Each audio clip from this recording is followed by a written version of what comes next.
Good evening, folks. Welcome to the hottest hobby hangout I think there's ever been. I've just noticed there Christian saying he's hanging out in a room that's about 20 odd degrees.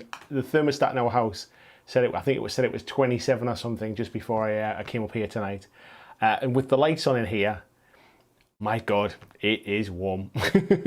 I've got a window open here to try and get some kind of air in. Obviously, I've got this door closed here, so there's no airflow coming through. Oh my goodness, it's warm. Anyway, let's see which crazy people have decided to sit indoors and do a bit of painting with me tonight. Oh, I've switched the light on above me to get a bit of extra light down here for the painting, and I can just kind of see the shadow there from the camera on my head now. I'll have to sort that out at some time. Peter Nicholas says, haha, second just in case. I really must get those Death Guard prepped. Nice to see you, Peter. If you're still around, that is. Peter Cooman was in early as well, ready to paint more Asterians. He's playing Call of Duty Warzone until I start. Haven't played that in ages, mate. Mark Wright's in as well. Good evening, Mark. How are you doing? Mark Wright, can you settle a thing that I've got in my head? Did you post a message in the Dead Zone Fanatics group asking when the Dead Zone boxes, the starter boxes, were coming back into stock? And you got a message back saying that there's a new starter box coming soon. I went searching for that message today and couldn't find it anymore.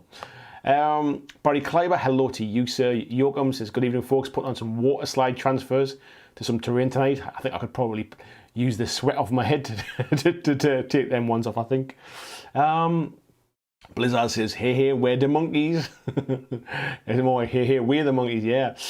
Mark saying he's assembling Mortarian tonight. Barry's still working but listening. Don't work too hard, my friend. Arnold DeGan says, I'm so late. You were still earlier than me, mate, to be fair. Blizzard says he's got some frosty blokes ready for the home stretch on the table. Nice one. Edward Pickens says, hi all, how's everyone? Hello, Edward, how are you, mate? Pomsy saying, hey to the hangouters, hope everyone's welcome. Hope everyone's well, sorry. I'm very well, thanks, mate, if a little bit sticky. Crabby saying, good evening, how's everyone doing? I'm not doing too bad, mate, thanks. Not doing too bad. Had quite a productive couple of days, business-wise. Kind of less video making, which I should have been probably trying to get some stuff done, and more kind of admin and setting up all the stuff that nobody ever gets to see, but is all part and parcel of kind of trying to run a business. So yeah, doing all that stuff these last couple of days. Yoakum saying, oh, Montarian, that's a cool one. Pomsy says, I'm on top of the world looking down on creation. And the only explanation I can find. Christian sitting in 29 degrees. I don't even want to try and find out what temperature it is here, mate. Yeah, hello, Christian. Jonathan Elgie's in as well. Hello, Jonathan. Of course, that would jump when I was chatting there, wasn't it?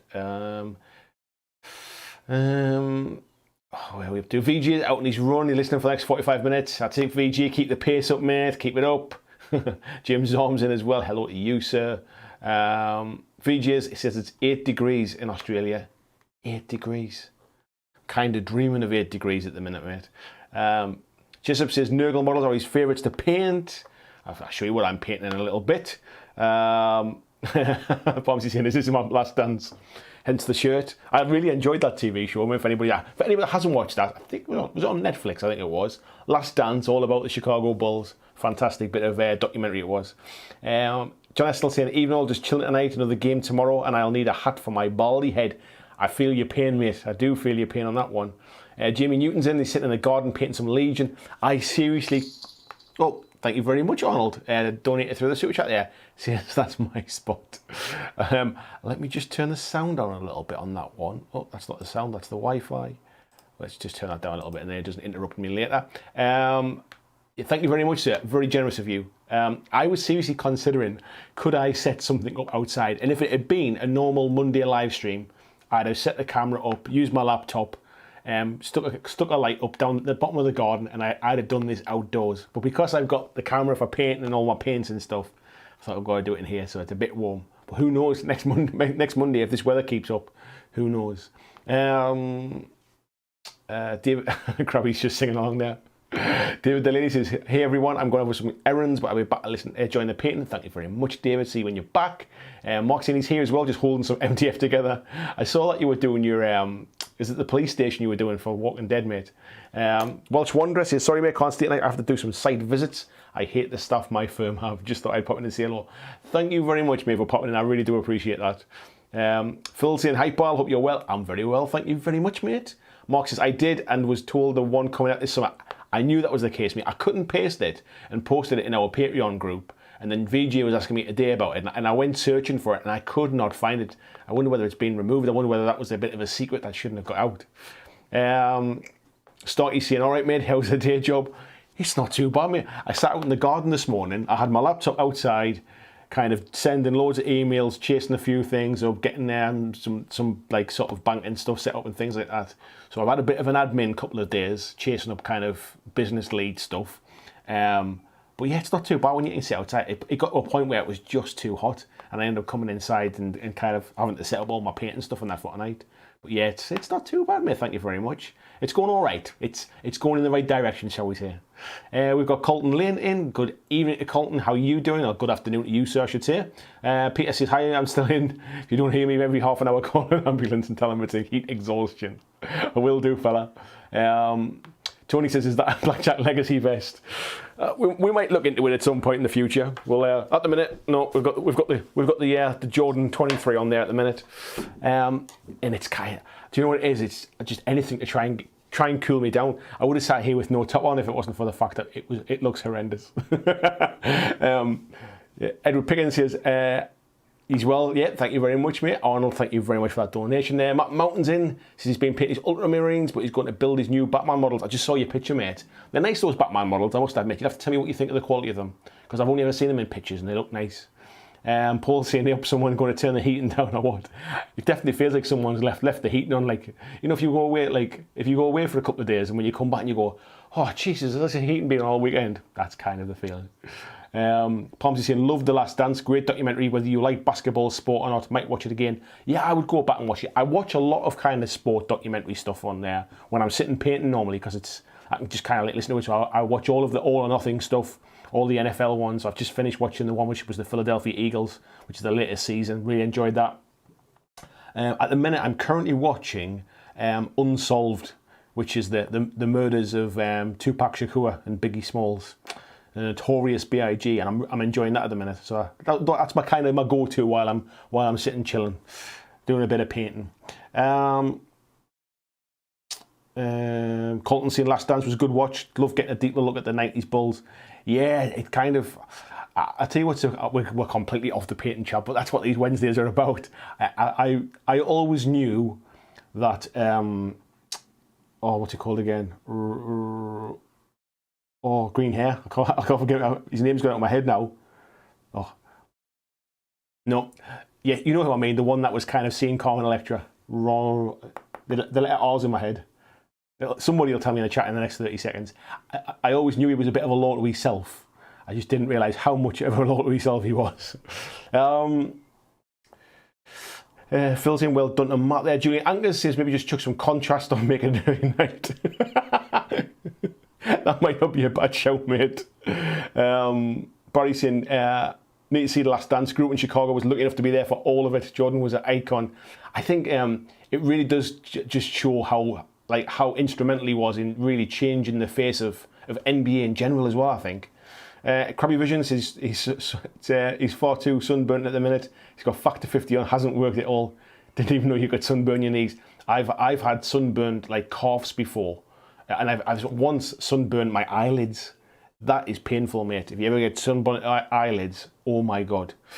Lou Pryor's in as well. Says, hey everyone, better than a soak and a cool bath. I've literally just getting out of a cold shower before I come in here just to try and get my body temperature down a bit.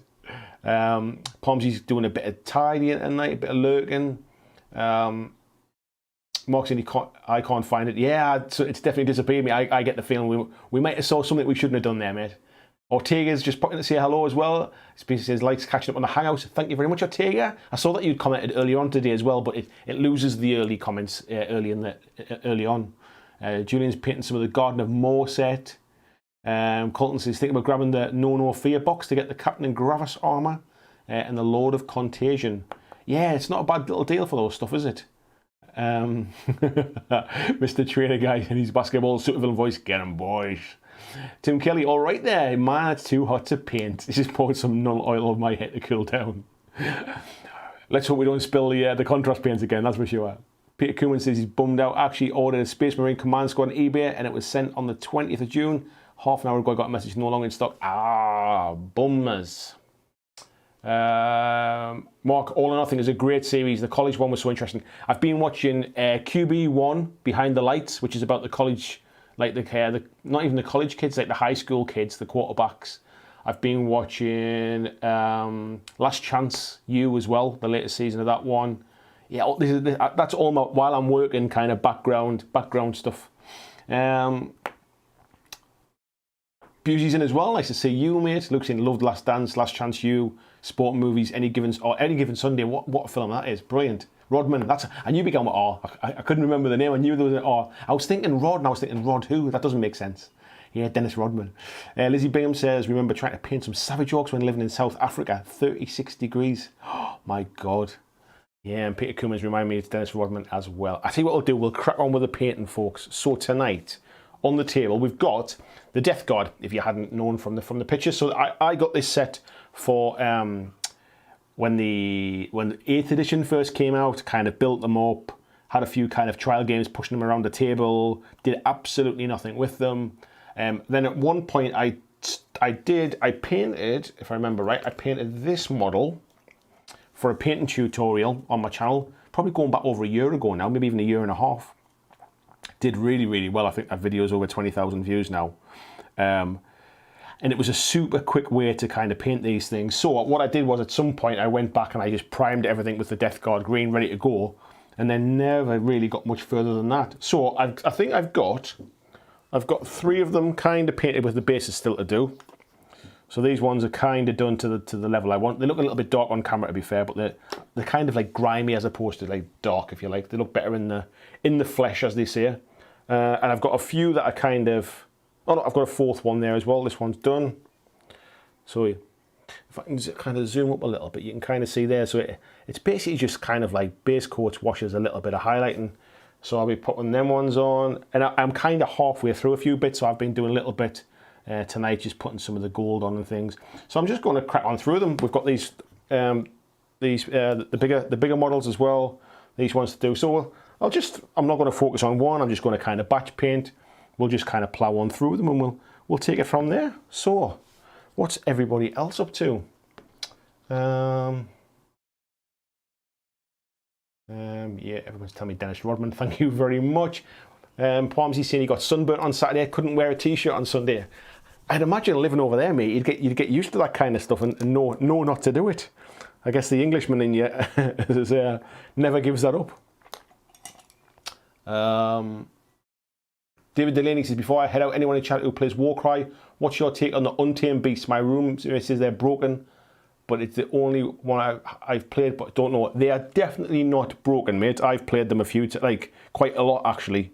I played them when I went to Warhammer World Tournament. They're not broken, mate. I think it probably depends what you're playing them against, and you might possibly have had a few kind of sort of missions maybe that gave that impression, but they're certainly not broken. They're probably one of the more balanced ones, I would say, to be fair. So yeah, don't take any of that. Tell him he just needs to get better, or let him play them and see how he gets on. That's the way to do it. If he thinks they're broken, let him keep playing them. But yeah, I like them. I think they're quite balanced actually. They're not bad at all. John Astle says, Mantic published a fairly detailed release schedule today until September. No sign of Dead Zone.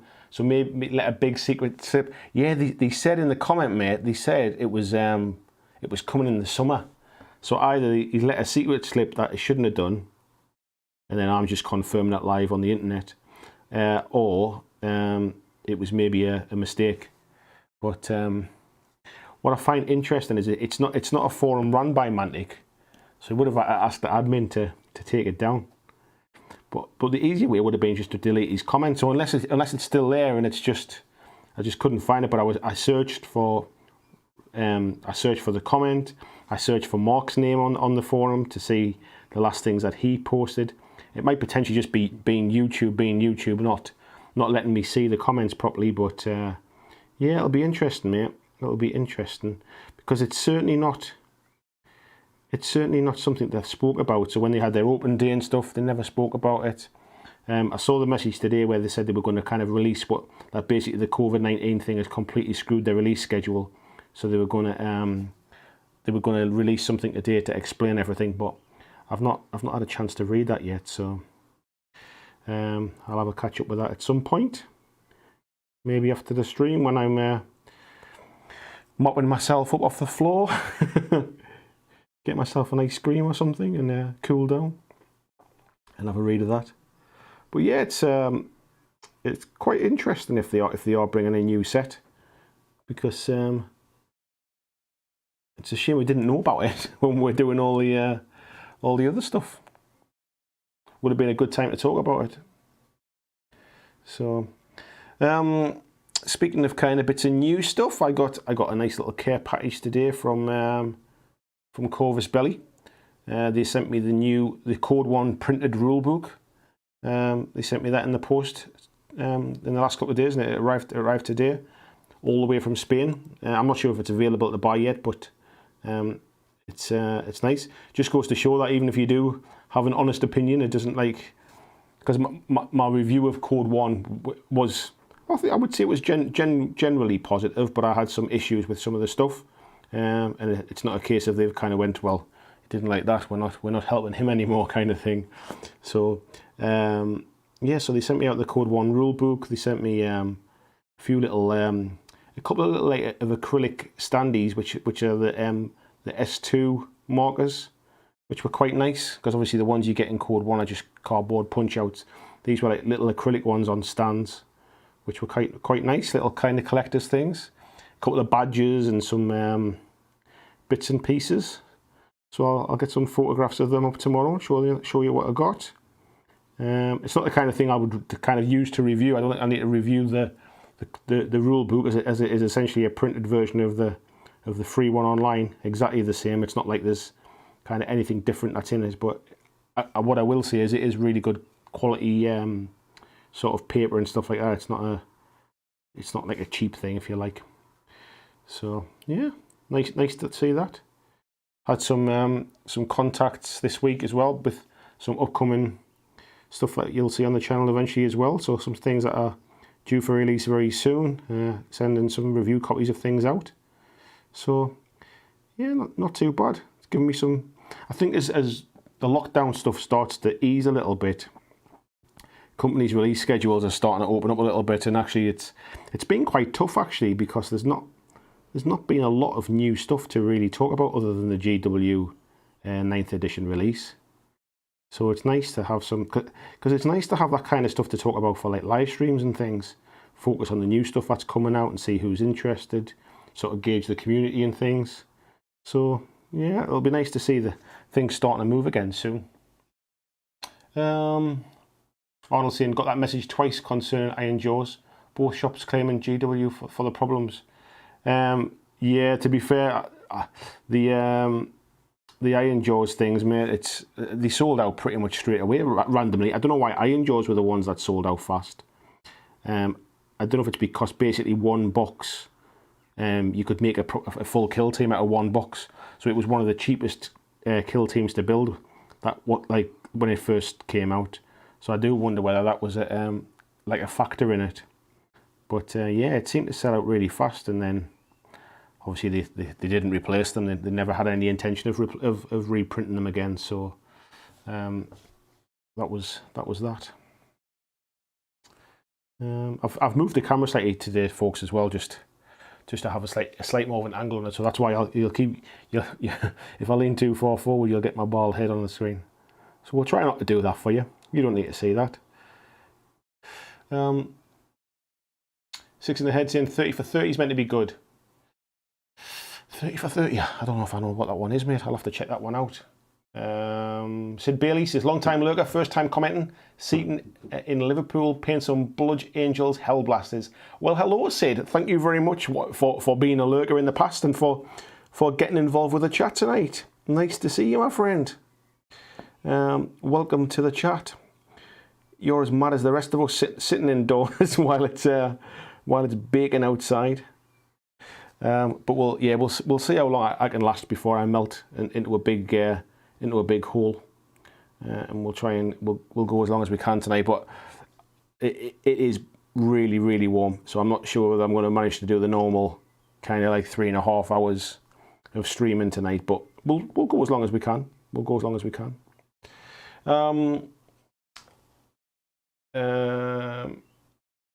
James is saying Death Guard's his largest painted army. Nice one, mate. Nice one. Colton's saying he's a big NASCAR fan, and ESPN did a 30 for 30 on Tim Richmond, who was a driver who started making a name for himself, but he got AIDS and passed in the late 80s. That's a sad story, mate. Do you know what it is? NASCAR is not something we see at all in the UK. We never really see it on TV. But I must admit, whenever I go to the States on holiday, I always seem to manage to catch some NASCAR, and I find it fascinating. Because it's like, to the kind of the untrained eye, I guess, it's just people driving around in big circles. But there's so much kind of sort of skill in that conserving fuel and kind of drifting, getting in the, what's it called, like in the tailwind type thing. I forget what it's called now. Drafting. That's what it's called. Yeah. I find it quite fascinating, to be honest, and I would definitely watch more of it. I'm a big fan in general of kind of US sports. I just find them more interesting. I mean, NFL's by far my favourite. And I actually downloaded Madden to start to play on my PlayStation the other day. So just because I'm kind of missing a bit of NFL. So yeah.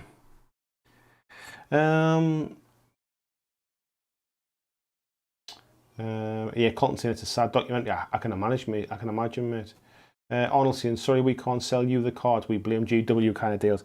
It's easy to blame GW, and to be fair, to some extent it is their fault, because essentially what they did was they basically just they never printed any more. But I'm pretty sure it was always said, when they're gone, they're not going to print anymore.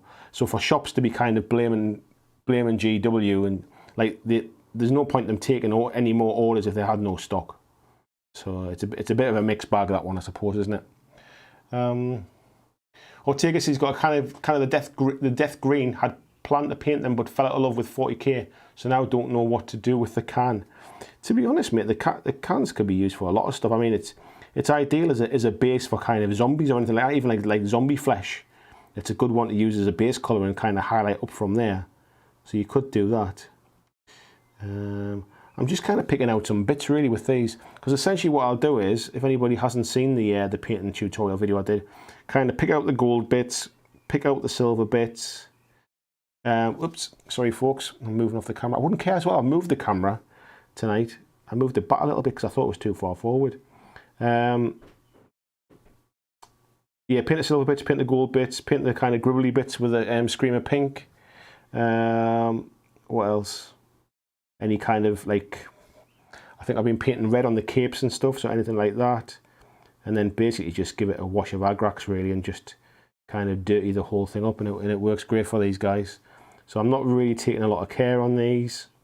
I'm just kind of bashing through them, picking little bits out that I want to paint sort of slightly metallic-y colours and things. But yeah, the idea is just to get them very much just a very simple job and get them on the table fast. Because my idea is basically I've been painting up the Marines from the set as well, so I've been painting them up as Ultramarines. They're almost pretty finished as well, so I've gone from basically painting nothing at all of the of that 8th edition Dark Imperium set to almost finishing all of it now once these are finished. So, but what I'm struggling with that, I don't know how to base my Marines. I can't decide. I always just do the basic like sand and a dry brush type thing. I thought I'd do something a little bit different for the Marines, and I can't really settle on a scheme. Like I've painted them Ultramarine colours, so I need to find a basin really that I like. I'll probably end up just going back with a normal like sand and kind of beigey dry brush thing. But yeah, we'll see how that goes. So that's the silver stuff on him, I think. We'll probably go back and highlight some of that up as well once once it's been washed. But we'll get the worst of it, or the bulk of it done, I should say, not the worst of it. So what's everybody else then? What's everybody else been up to? Folk back at work now. Anybody managing to get any games in at the minute? I know John was saying he's got another game in tomorrow. Are you playing Kings of War again, John? Is that what you're up to? A bit of garden gaming. Doesn't go unmissed, does it? Joachim saying he played a campaign with Untamed Beasts and he came third. Maybe bad opponents, but only had troubles against one team, and that was the Ideneth Deepkin. I used my Untamed Beasts 4 times in a Warhammer tournament, and I won my first 2 games, but they were really, really close. They were like no way broken or anything. It was definitely a really tight game, and it bit all for a couple of kind of dice rolls. It could have quite easily gone the other way. And I played Iron Jaws and got absolutely trounced. They just had some tricks up their sleeve that I, 1, didn't really know about, and 2, couldn't cope with. The mission didn't really help me in that fact, but the guy knew what he was doing. He actually went on to win the tournament, so no complaints about that kind of thing. And then in my last game, I got beat again, but again, it was pretty close. I think by that point, and I think I played against the Snakes. I think I forget what they're called. And it was close, but essentially by that point, I think I was pretty brain dead, and I wasn't really firing on all cylinders by that point. So I made some stupid mistakes, but yeah, I wouldn't say I got completely overpowered by sort of overpowered teams, if you like. I would say they were relatively balanced games, other than the one against the Iron Jaws, where I felt like I didn't really stand a chance. But it was more my, if I'd known what Iron Jaws could do, my impression of them was that they were pretty slow, and that certainly wasn't the case in the game I played. They came absolutely bounding across the table and completely caught me off guard. So yeah, that was more. That was I probably deployed wrong, not knowing what they could do. So I can't blame the Iron Jaws for that, if you like. But yeah, they were all interesting, fun games. All pretty balanced. So yeah, I wouldn't say they were unbalanced, mate. Pomsy saying, yeah, mate, it's the English mentality. Plus, I've basically been indoors for 3 months. Oh, I can imagine that as well, mate. Matt says he's been really busy at work now they're open again. It's funny, Matt, actually, the place where you work, I remember you telling me where you work, and I forget the name of it now, but my wife was on about it the other day, actually, about we should take the little one down and visit at some point. Seems foreign holidays are going to be, I think, a rare luxury for quite some time because of the travel restrictions and things. We should start to look around the UK and stuff, and once things ease up a little bit, actually get out and see some of the UK. So yeah, we might make a trip down your way sometime. Yeah, I don't know when, like, obviously, but it might be at some point.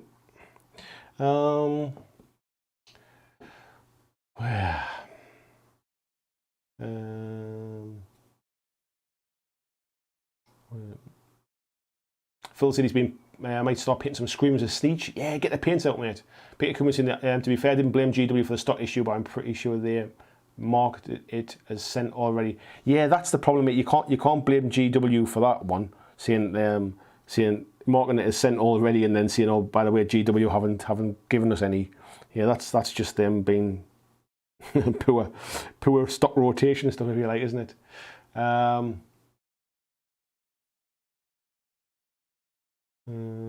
Sergeant Fubar, nice to see you. He says he's painting Primaris Smurfs with Stalker bolt rifles right now. Hope they're good in 9th. I think Ultramarines, mate, or Marines in general, will be good in every single edition. There's no way they'd ever take their poster boys and give them a bad lineup. I think they sell too many of them, mate, to start tinkering too much. So it's one of the reasons that I'm kind of like pushing ahead with Marines as well. I'm just pretty much finished painting them. That's why I'm not doing them tonight, because you don't want to see me just putting on sort of transfers and stuff tonight. That would be a bit dull. But yeah, one of the reasons I'm kind of pushing on to paint them as well is just like, I know there's loads of stuff that's available for them. I like the models as well, to be fair, and I always know that basically they'll always be kind of looked after, if you like. They'll always get new stuff over time. So yeah, it's one of the reasons I've kind of settled to do some Marine stuff as well. I do like the look of the Necrons, but I figured, I've got a load of stuff that I already have that I've done absolutely nothing with. I should paint these up really, and if I'm going to kind of find out how the game is and stuff, I might as well paint up what I've got and roll some dice with these as well. He says that, but then I'll probably still end up getting that 9th edition box set as well. So, assuming that the price is right, so as we know that's going to come in July now. So I would imagine any time now, bearing in mind it's July next week, we'll start to see some prices and pre-order dates. I think today I managed to get sorted out with my affiliate link with Goblin Gaming. So I'm just waiting for that to be confirmed. And so if anybody is wanting to dip in and pick up the new box set and they want to get some discount off it, Goblin Gaming normally do about 15-20% off, I think it is. They sometimes do a little bit more off pre-orders as well. So if anybody is wanting to pick it up from there, it will certainly help me out as well, and you'll get fantastic service and a good price. So watch out for that in the coming weeks, folks. Or the coming days, I should say. I think I managed to get that sorted out today with them. They actually closed during the initial sort of lockdown and stuff, so it's been quite difficult to get a hold of them. They've obviously had people on furlough and stuff like that, so it wasn't as easy to kind of sort some of that stuff out in the last few weeks. And I do have a lot of respect for them actually for shutting down and kind of to make sure that their staff were safe. Not every company did, and I would assume not every company not every company needed to either, to be fair, though, if they could do it safely. So yeah, I'm not exactly saying people were doing it unsafe, but obviously Goblin Gaming decided to take that step and close down. Peter saying, I think I remember that comment. Was it not about the new Kings of War set? No, mate. It was. Well, Mark posted the comment because he'd posted it in our Facebook group, and he also posted it in the Dead Zone group as well. So, if it was just in a normal Mantic group, I would have said that was potential for it to be confused. But it was definitely the Dead Zone group that I posted in. And now I can't find it, which suggests it was removed or whatever. I don't know. But yeah, nothing like a little bit of what's the word I'm looking for? A little bit of juicy details if they're kind of hiding that at the minute. If that's a bit of a leak, if it does come true, we know that was the case now. Right, I think that's probably enough silver bits on there. I've missed a little kind of red gribbly bit off the side, so we'll do that pink bit. Pomsy said, I was noticing I looked at as white as a sheet in video calls. Don't like that either. Yeah, I know exactly what you mean, mate. I like to have a little bit of colour on my face. I think having like a shaved head, I can look really, really pale. Because I don't have any kind of like, it's not like I've got like hair to give my face any colour or anything like that. So it's quite nice to have a little bit of colour in my face, a bit of a tan. So yeah, so trying to get a little bit of sunshine while I can. And tomorrow I'm getting to see my oldest lads for the first time in quite some time as well, because obviously with the lockdown and everything else and restrictions, I've not been able to see them face to face. And obviously they've got school work to do and all that kind of stuff that they've been doing online during the day. So yeah, I'm looking forward to going to meet them tomorrow and see them for a bit. So yeah, I'm in a good mood at the minute.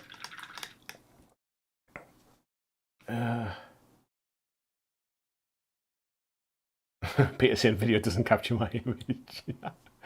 Yeah, they've got vampire there, mate. Ortega said, I think the rulebook comes out this Friday. Does it, mate? So it's kind of getting it like slightly earlier than anyway. But yeah, it looks really good quality, mate. It looks really good quality.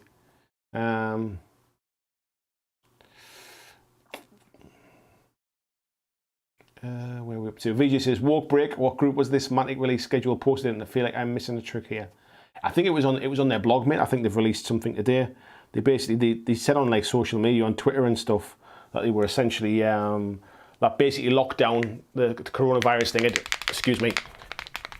It played absolutely havoc with their release schedule. It like slowed stuff down, whether that be getting things made in the Far East, or whether that was basically like a load of shops closed and not taking stock of things. So things like the Walking Dead compendium and a few other bits and pieces.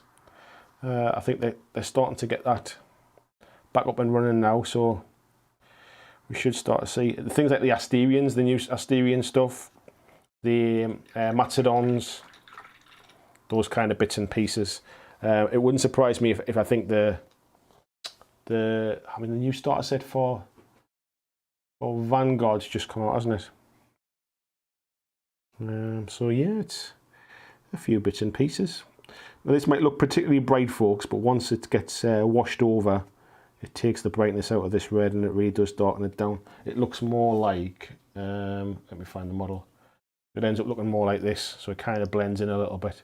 So yeah, don't be looking at it and thinking, oh Jesus, what's he done? Oh, what's this on my phone here?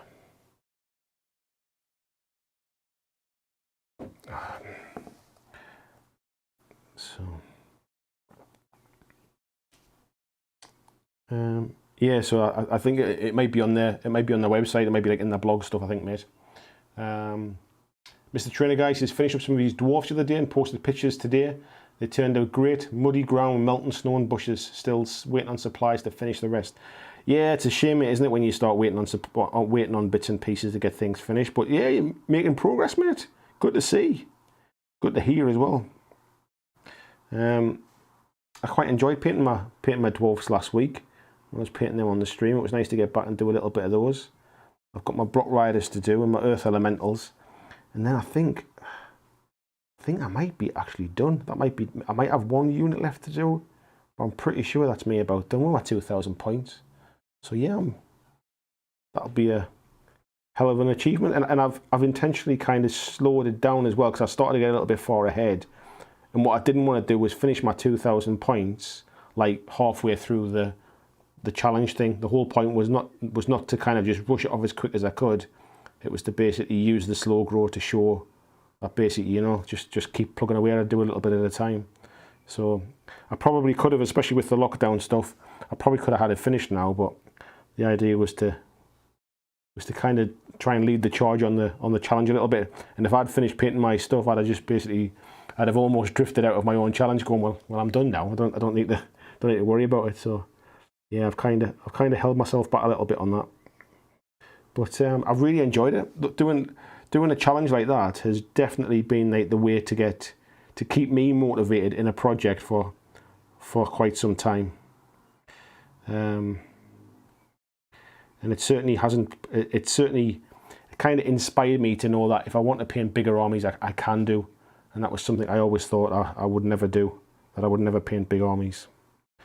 But yeah, it's inspired me to do other armies for other games as well as Kings of War. Probably another Kings of War army at some point, once I get some games in anyway. No point painting a new army just yet. So that's that red on that one done. Oh yeah, Palmsy see any point on there.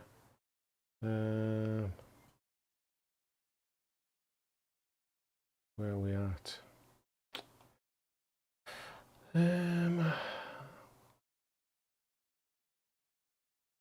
Wow, there's a lot of chat that just didn't show up until I moved the cursor.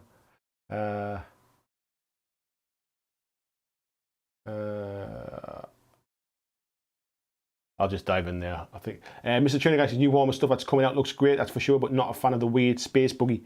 I actually don't mind. I quite like it. I don't think it's terrible. I mean, it's getting a lot of flack online at the minute, but actually, it might not be to everybody's taste, but it's all right. I mean, I've seen somebody, I can't remember who it was. It might have been you, Carrie, wasn't it? Was showing the Batmobile, the Bat buggy thing that somebody had been using as a proxy thing for it. But yeah, I'll probably pick one up at some point. I didn't hate it. I think once you see people getting a hold of them and doing little bits of conversions and stuff, people will change their minds. I think it's like a lot of the GW stuff. Can be quite divisive at times. People love it and people hate it. But yeah, it's just good to see them kind of just keep doing new stuff. So no matter what army it's for, although Marines do get a lot of love. VG Cindy, they have a Facebook group. Yeah, they've just not so much a group, mate. They've got a Facebook page, so they post it on there. But you can also sign up to their newsletter as well. So they send it out. They send a weekly newsletter out, which has got like community posts in there as well. So quite a lot of people from our group have had their pictures featured. They're their painted models featured on the community group, on the community post. So yeah, it's not just on Twitter, mate. They tend to, whatever they post, they share it everywhere. So yeah, just check out Mantic Games page on Facebook. Or to be fair, if you're in any of the Mantic groups, like Kings of War fanatics or Dead Zone fanatics or anything like that, they tend to share them in there as well. So everybody gets to kind of find out about it. Yeah, so there's plenty of places to find out. Let's do this cape as well.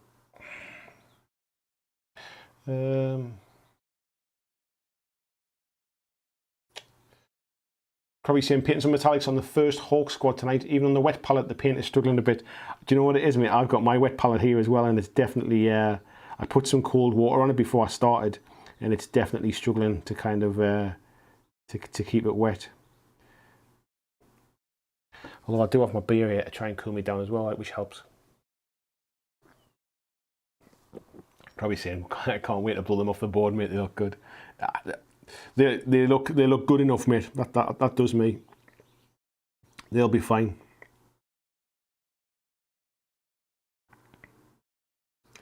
I would say I'm not a good painter. I'm probably a neat painter, and I think being neat kind of cuts me a few corners. I think I get away with a few things, and I've learned a few tricks over time just to kind of when I don't need to be that neat. If I'm going to just throw a wash over it, it'll tend to blend all of those joins anyway. So don't worry too much about stuff. So yeah, I'm looking forward to getting some games in, mate. John saying Mantic's schedule's on their blog as well. Yeah. Palmsy saying we don't have NASCAR, we have stock car. We don't even have that, mate. I think we have what do we have? We have like Formula One. We have like touring car, don't we? Which is, I find touring cars all right, but it feels a bit like Formula One to me, where it's almost like there's like less tactics in it. It's more about kind of, it's just racing really. Where I find NASCAR just, because they're all relatively kind of similar, and there's like, obviously it's not like who can corner the best or who can overtake the best type stuff. It feels more about because they do so many laps, it's about who can be the most reliable, who can get their pit stops right, who can, it's a much more than just the driver, I think. Is my opinion of it anyway. While I'm kind of watching it, I could be completely way off. It could be, some drivers might just generally be better, because I don't know how you necessarily how you're faster when you were just going round in loops. Surely everybody kind of gets up to a maximum speed, and so I think there's more to it. Oops, let's just wipe that off my finger.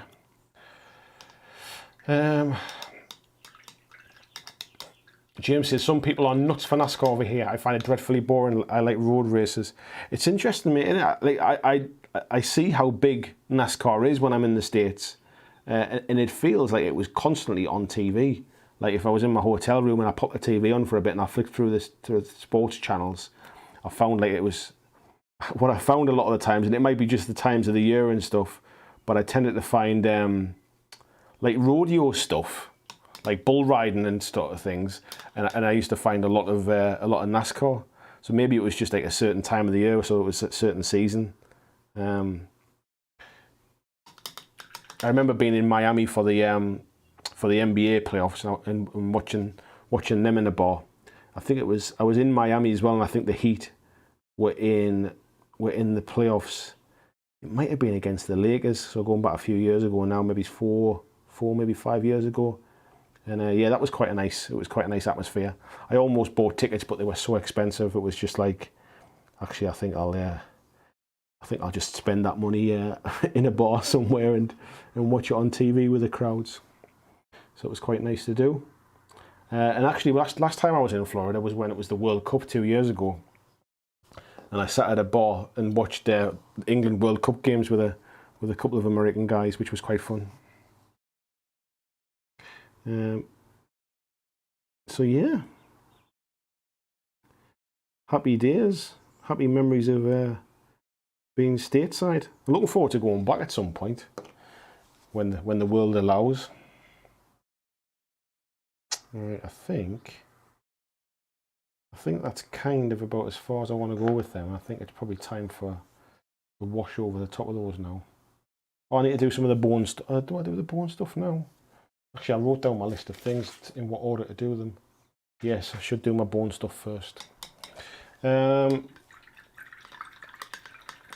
Crabby says, I love the idea of NASCAR, but I'm sold on any motorsport, to be honest.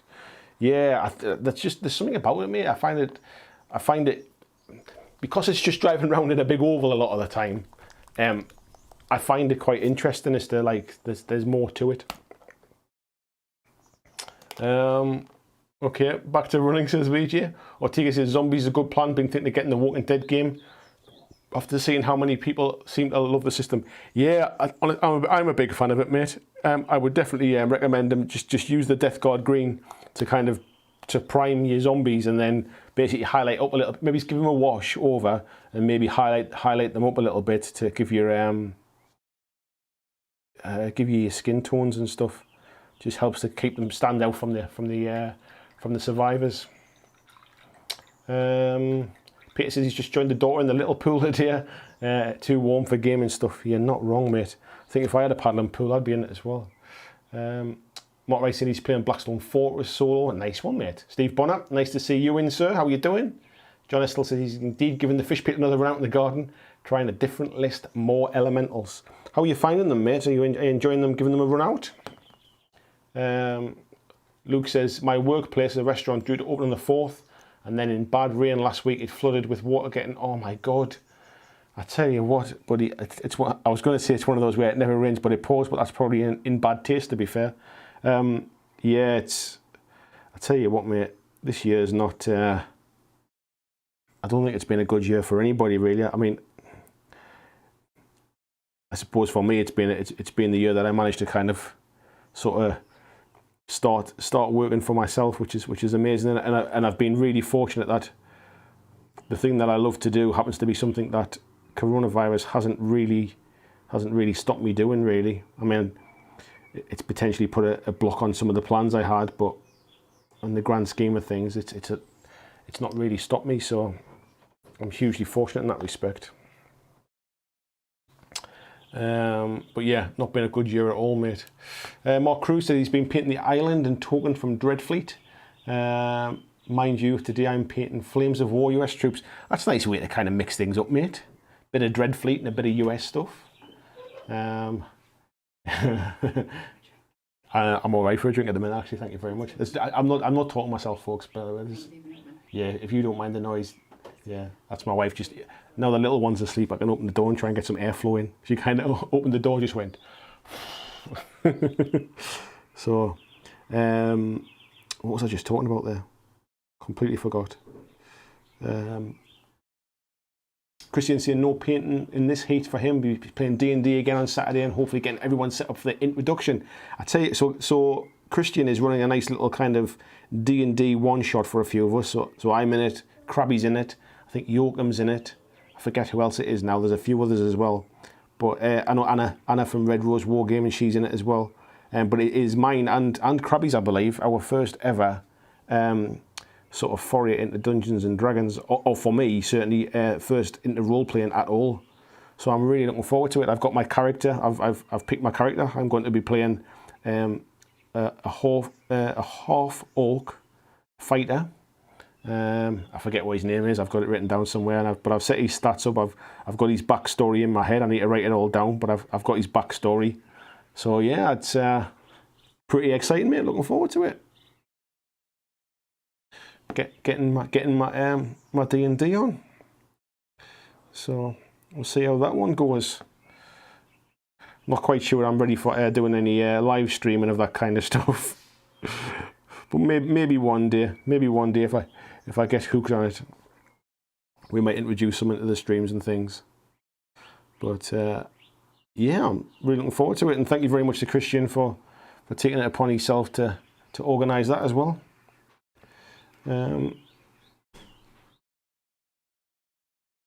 So yeah, so I'm not entirely sure when we're starting it, but I think we're getting to a point now where I think Christian's offering to show a few folks the Roll20 system tomorrow as well, if people are about. So I've kind of used the D&D Beyond to build my character, which was surprisingly actually not too difficult for a complete novice.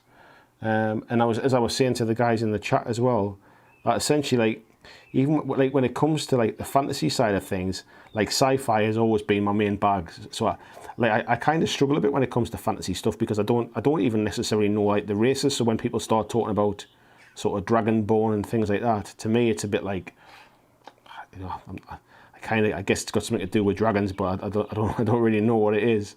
So yeah, it's going to be interesting. It's going to be interesting.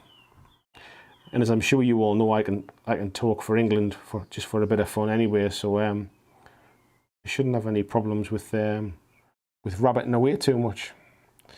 Right, so I think that's okay for that one.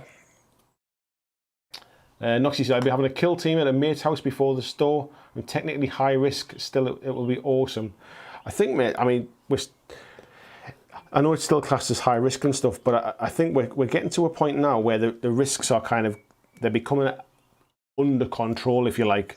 So we're talking about things now. I was watching something yesterday that was essentially saying like there's like 1 in 1,700 people potentially has the virus now. So the chances of you coming into contact with somebody, especially if you're limiting your contact generally, the chances of you coming into contact with somebody who does have the virus are certainly exceptionally very low at the moment. And that's not to say it'll always be like that. It might climb again as for those that are not UK based. Basically, our government's starting to open up bars and restaurants and stuff next week, which you'll see everybody kind of starting to come back out of the woodwork now. You can go and get haircuts and all that kind of thing. So that'll start to see people interact with each other again, and they've reduced the distancing from 2 meters to 1 meter as well in certain instances. So who knows? We might see it start to climb again in the future. But at the minute, I think if you're ready for the game, mate, now's as good a time as any to get back out there and start rolling some dice. I think it's I'd rather go to a mate's house and play and feel safer than going to a gaming store and playing with a load of people that I have no idea who they are. Where like if my mate says I've not been across the doors in 3 months, pretty sure he's safe. Do you know what I mean? So yeah, enjoy it, mate. Let me know how your game gets on. I'm getting ready to have a game myself, ready to be fair. Itching to roll some dice now.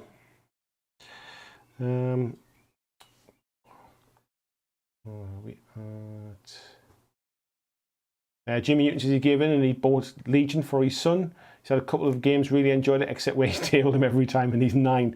Anyone got any advice for the Rebels? To be honest, mate, I don't think I've played it enough to give you that advice. What I would say is Vader is a bit of a beast. Just don't let him get close to you. Because once he gets into combat, he's a bit of a beast. And I think also by the same stretch is don't think of Luke as a close combat kind of as a close combat like Jedi beast either.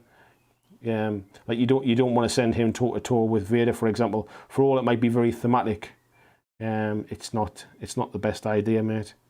So yeah, that would probably be my very uneducated advice to you, mate.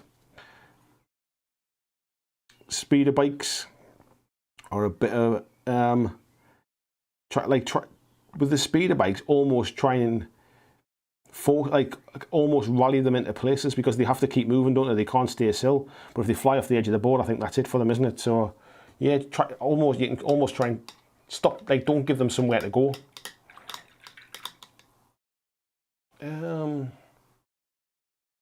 Dave Dave Dawkins in as well. Nice to see you, mate. He says the roommate is Death Guard are getting something great in 9th. Ooh, I look forward to that one, mate.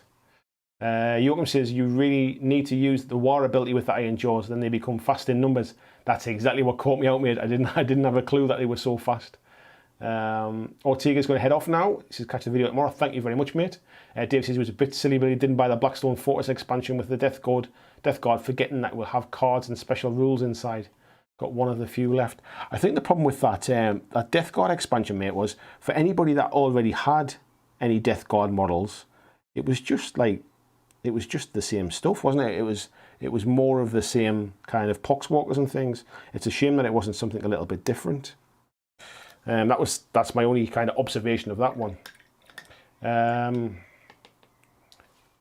Mark saying he's supposed to be going to Thailand on July the 10th. Yeah, I can't see that happening, mate. So we were thinking of a little later driving up and around Scotland to be passing through your neck of the woods. Well, mate, if you do decide to stop off in Newcastle for a coffee, please let me know, mate, and I will certainly make the effort to try and get across and say hello, even if you're just stopping for an hour or so. But obviously, don't redirect your holidays for my benefits. VJ says run finished. That was a little while back as well. VJ saying GW always makes sure Marines are good. By the same token, Marine players will never stop whinging about how they are underpowered. I think, do you know what it is, mate? I think that's pretty much every player. I don't think it's just Marine players. I think everybody likes to complain about how underpowered they are. Because as soon as they admit they're not underpowered, everybody calls them power gamers. So it seems to become that thing. And to be fair, the folks I'm going to be playing with, I think it's largely irrelevant what armies we play. You know, I ain't going to be entering any tournaments. If we ended up, or if I ended up with a list that was basically wiping the floor with people by pure luck, it's never happened in my 45 years of being on this planet so far. I can't imagine it's going to happen anytime soon by accident. But if it did, I'll just change the list up and get something a bit more balanced. Noxie saying, yeah, Marines are GW based. People see them, yeah, definitely, mate. Noxie saying he's used Goblin before, can he? Goblin's always been, when I've used them, mate, I've been super impressed because their delivery has been absolutely phenomenal. I've ordered things and stuff's come the next day, like in less than 24 hours. And their stock levels are really, really accurate as well. So if they say they've got something in stock, they've got something in stock. And it's one of the reasons why I've decided to kind of shift and use them, to be fair. Nothing bad against Element. Element's a big company. I like the guys that work there as well. Obviously, I'm big friends with Jay, who pretty much runs the place. Just that I find that I've had some feedback basically from people who've been waiting forever for stuff coming in, or stuff's got lost, and it happened one or two too many times basically. That I don't really want to be kind of recommending them. If people's feedback to me is that they're having problems, I'd rather use somebody else, really. That's all. So that's the reason behind it, really. I'm not making any more money from it or anything like that. It's just a straight affiliate link thing.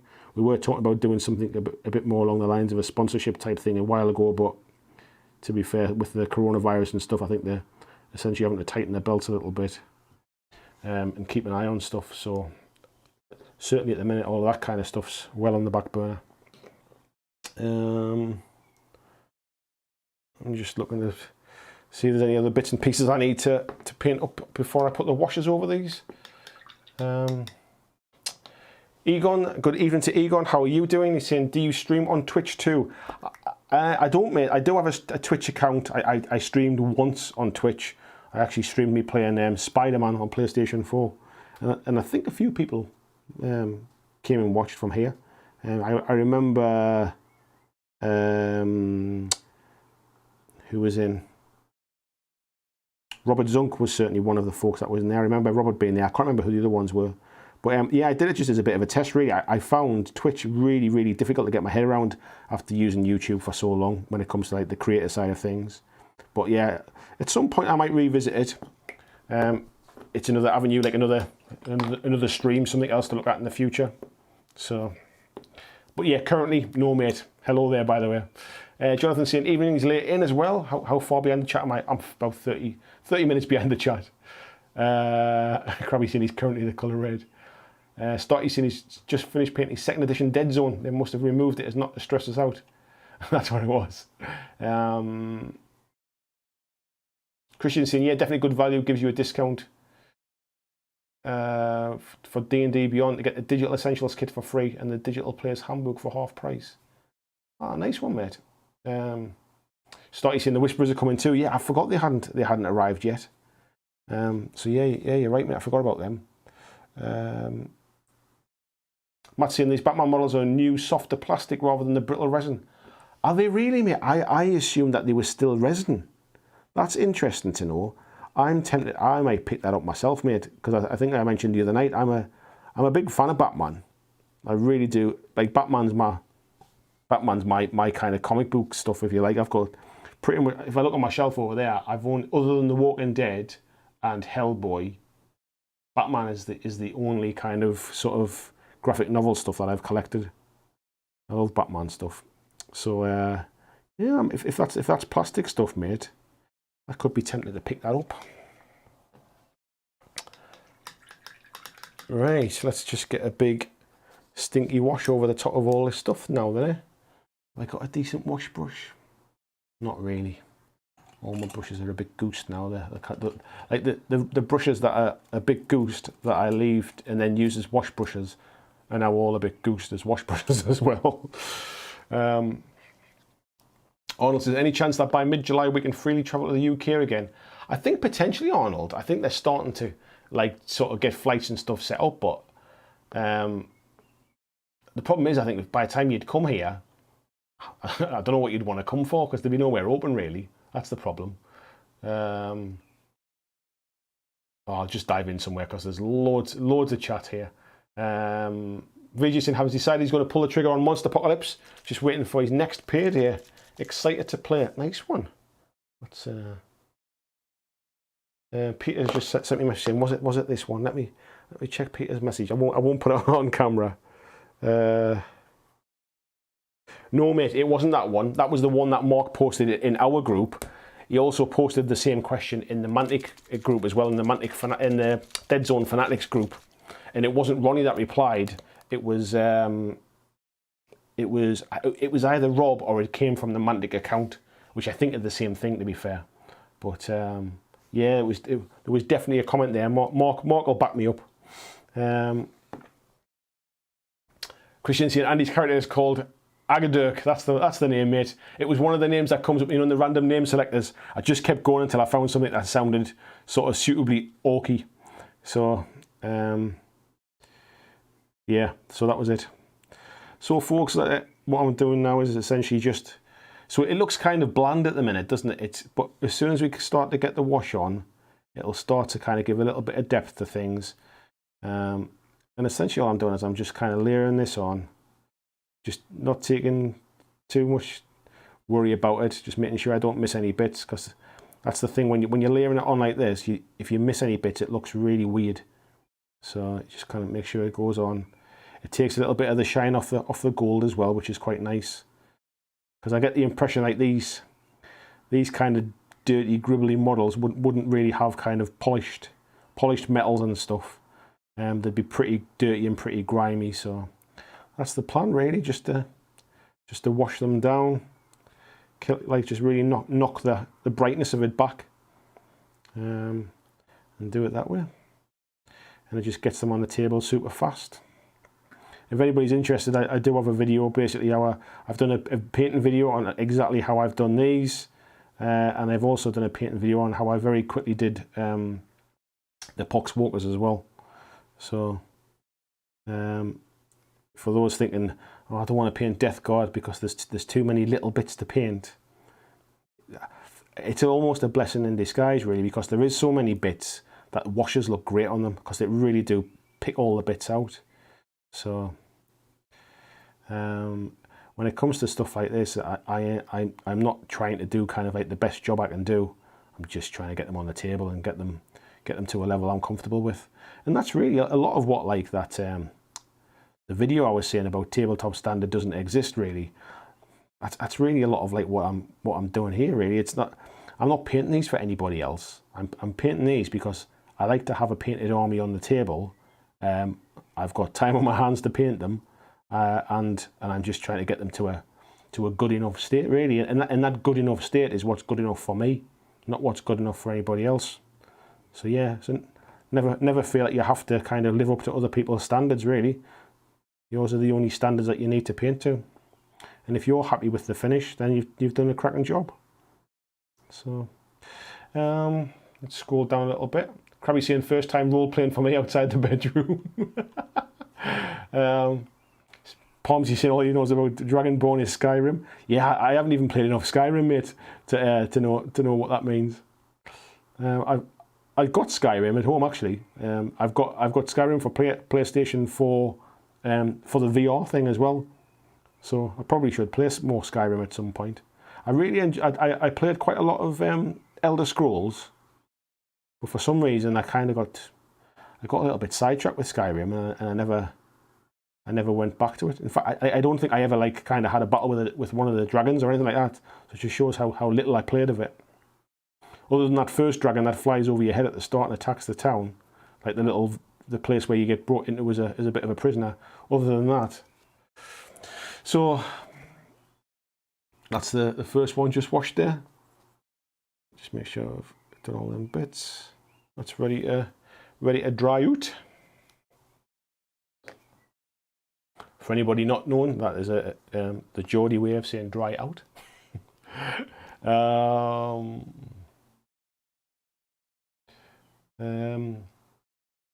Peter's saying everybody getting a haircut. We might not recognise Andy after that. Yeah, I've just saw a comment there. Was it somebody saying I've never been so happy to be bald? Yes, I tell you what, mate. It's been very nice just being able to hear everybody complain about not getting a haircut and stuff, and me just nip into the bathroom, get the clippers out, shave it all off again, get it done. It's been quite nice. It's definitely the one time I didn't regret not having to go for haircuts.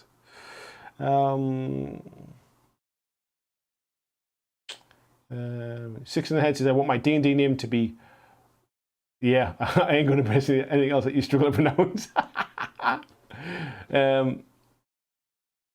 Noxie's saying, me and Jimmy will be one-on-one kill team and still distancing will be awesome. Yeah, definitely, mate. You'll have good fun. I look forward to hearing how the game went, mate. Tell me all about it.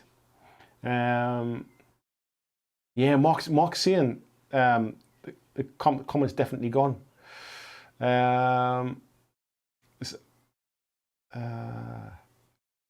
Stotty says, Fabinho just scored a worldie. Nice one, mate. Paul Inman, nice to see you, mate. It says, watch with the extreme close up at the back of Andy's head.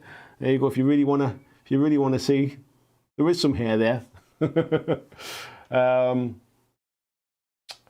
Christian's just sharing the Patreon link there as well. Yes, folks, Patreon. Patreon's gone really well since I decided to go full time with this channel. So I really do appreciate the entire community of who kind of support me, whether that's through donations, whether it's just through watching my videos, sharing my stuff, all that kind of stuff. But like the crux of it is basically like is donations and Patreon is essentially what makes this into a job. It's what pays me a wage. As you know, I don't really do any paid reviews of things. Nobody's kind of sort of paying me for my opinion. You'll know that will always be the case. I won't be paid for reviews, so I won't be kind of sort of, if you say nice things about my products, we'll give you some money. Not that kind of stuff.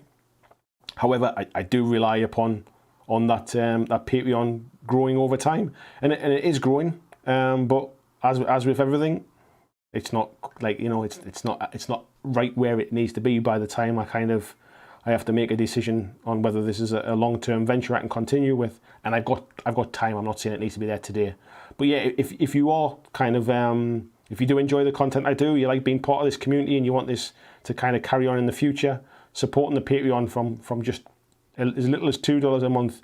It might not seem much to you, $2. Like if you're thinking, well, it's hardly worth it. Like it doesn't, you know, what's it going to do with $2 kind of thing.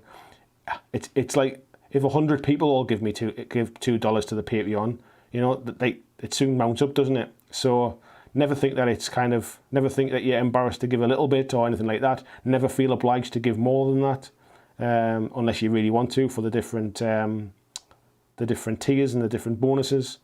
But yeah, just all I'd ask is just please check it out. Please just kind of check it out. If it's not for you, that's fine. Don't feel obliged, but just kind of just check it out and understand what it's about and why I'm doing it and why I keep pushing it.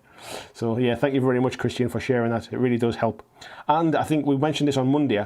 I say when I get to 100 Patreons, I'm going to do a giveaway just for Patreons, and that giveaway will be the fully painted my fully painted copy of Hero Quest, and that will go to one lucky Patreon. We're now at about 94 Patreons, so we're really close now to kind of setting the ball rolling on that giveaway. So if you are on the fence, don't be Patreon number 101 coming in later.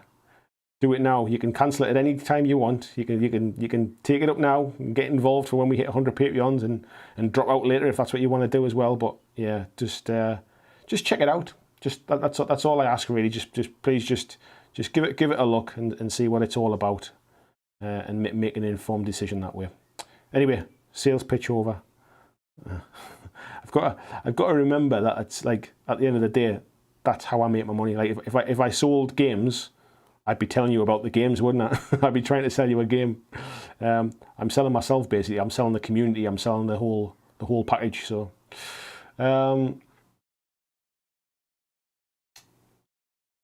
yeah, Mark saying that comment is definitely gone. Yeah, I thought it had, mate, as well. Richard Smith says looks good, Andy. Where was that?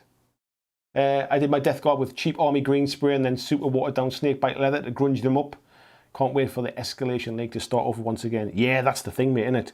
I mean, what I'll do with these, once these are kind of washed over, you can see the difference with, like, this versus this one, is I'll start to kind of highlight some of the bits up and stuff. Like, the eyes get a bit more kind of glowy and things. The tentacles, you can kind of see here. I kind of put a little bit of a pink highlight on them as well. I'll dry brush on the silvers and the gold a little bit just to brighten certain bits up. So it's not like I just kind of wash it and leave it. There's a bit more to it, but the idea is just to do it pretty quick, not be too precious about it really. At the end of the day, the Death Guard, they're dirty, they're grimy, they're plague infested. So yeah, that's essentially the plan with them. I'll just go over this little fly thing here because I'll do something with that later, but in the short term, let's just pick out the details on it. Just separate things like the wings and stuff. Phil saying Modifius launched a tabletop Skyrim based game, similar game to Fallout. Yeah, I've seen that, mate. And to be fair, I don't think it's for me. I'm not a huge Skyrim fan, and from what I've seen of the tabletop game, it doesn't really float my boat. It's not my kind of game, I think. So, but that doesn't mean it's a bad game. I've not played it. I'm just saying that what I've seen of it, I don't think it's the kind of game I would enjoy. What's going on here? My phone's flashing away here.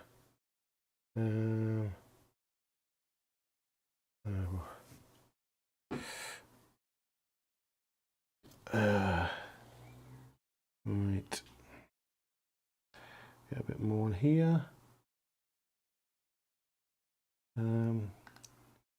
Steve saying, is Andy a bit hot or something? Yeah, I tell you what, mate. I don't know what it's like where you are, but it's like a bloody oven here. That's for sure. It's a bit on the warm side. VJ just donated there. Thank you very much, mate. He says it all adds up. It certainly does, mate. Because just to put it into perspective, so essentially what happens is if you donate like VJ just has, it essentially goes into the pot in YouTube after they take their cut. It goes into that pot alongside any ad revenue I make. And essentially that you need to earn £60 in ad revenue before YouTube will pay you anything. So these donations and stuff just help to kind of to push the ad revenue over the £60 mark basically. And that's really that helps me out. It means I've got a little bit coming in each month. And it's a little bit from there. It's the money from Patreon. It's a little bit on T-shirt sales. It's a little bit from affiliate links like through Element or from Amazon stuff. Well, or it would be if that ever worked properly. I still can't get that to work, I don't think. but it's all those little bits and pieces, and essentially what they do is they all add up to pay me my monthly wage basically, and that's where it comes from. So yeah, just I just want to make it transparent really, and just to make it understand is like I ain't making fortunes from this, but I'm trying to get to a point where I make enough that it pays my wage basically, and hopefully over time that's where I'll get to. But whoops, it's looking positive at the minute. I'm happy with how it's progressing. But if I don't talk about it, the new folks who are not members won't know about it. So that's why I have to do it. If you're not into the sales pitches, I apologise. Normal service will resume now. Christian doing a link to the original Death Guard painting video. Thank you very much, mate. Thank you. Scroll down a little bit. Tim says, well, where was that one? Tim says, working on his mini swap, but behind, done by Sunday. I am well behind, mate. I am well behind on mine. Peter says, check that messenger again. Yeah, he's seen it was in the normal Mantic group, wasn't you? And the one I saw, mate, was definitely in the Dead Zone group. It was definitely in the Dead Zone. I'm pretty sure, unless I'm completely wrong. If you can find it, I don't know if you took a picture or anything like that. You can find it in the normal group. But he definitely asked about Dead Zone, which is what I found strange. Because actually, when I first read it, as soon as I read it, I couldn't paste it and put it into our Patreon group because I couldn't believe it. I thought that's a bit strange. Yeah, but maybe it was a. But no, to be fair, isn't the 2-player set for? Is the 2-player set for Vanguard already out? Rather than coming in the summer. Anyway, I'm sure we'll find out. Maybe it was just crossed wires or something, but it just seemed strange at the time.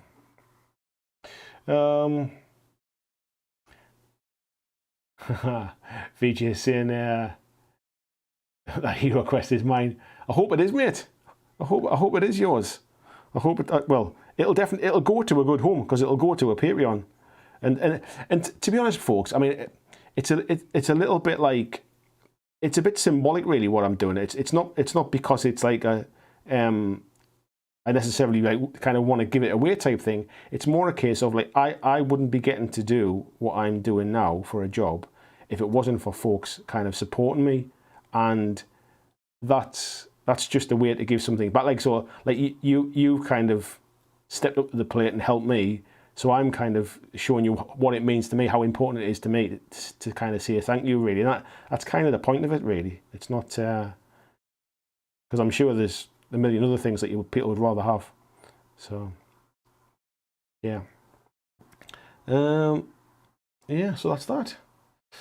Remember, if he gives it away, he's giving his away in turn. Yes.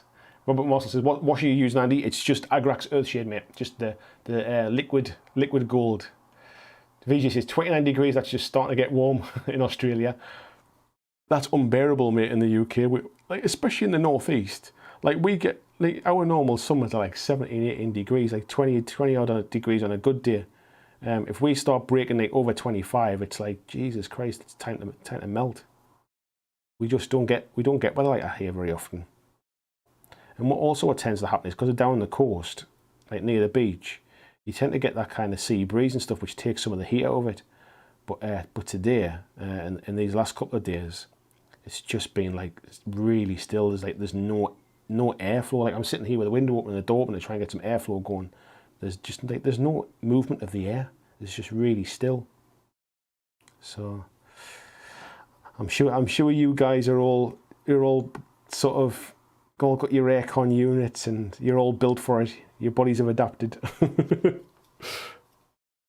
All right, that's the washers on for that. They can dry for a bit.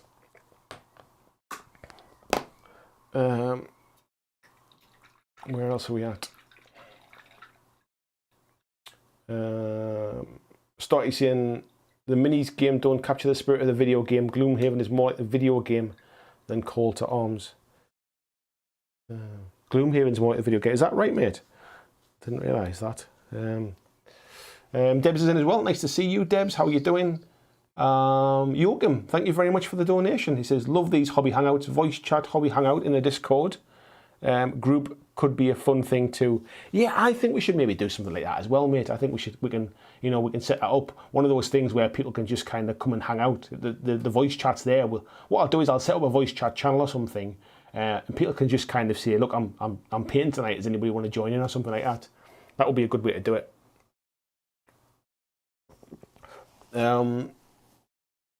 Peter's saying there's so much chat here, I'm painting, so I have to come back just to read the comments.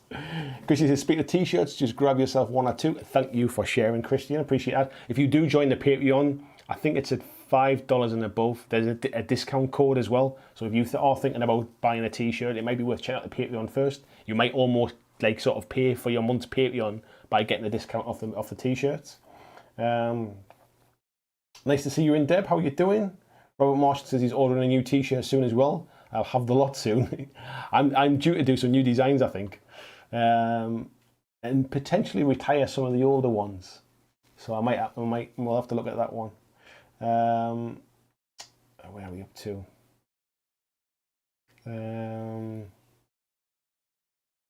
Peter's saying his screenshot is in the messenger above the last comment. Okay, mate. I was convinced it was in the Dead Zone group, but he definitely asked about Dead Zone, didn't he? Noxie said online money is needlessly complicated. Online money is needlessly complicated. You are not wrong, mate. Honestly, I think what people don't realise as well is essentially that like YouTube take quite a big cut when it comes to kind of the stuff I earn like on YouTube, which is why I kind of encourage people to look at the Patreon as well, because actually the Patreon takes a lot smaller cut when you donate on YouTube. YouTube take a cut from it. When you donate through Patreon take a smaller cut, so it's like kind of it's beneficial to me really, but by the same stretch, it all helps regardless. So don't worry about that. Steve says if I win the hero quest, I promise I won't butcher the familiar. Thanks, mate. VJ saying can't wait to play it with his son.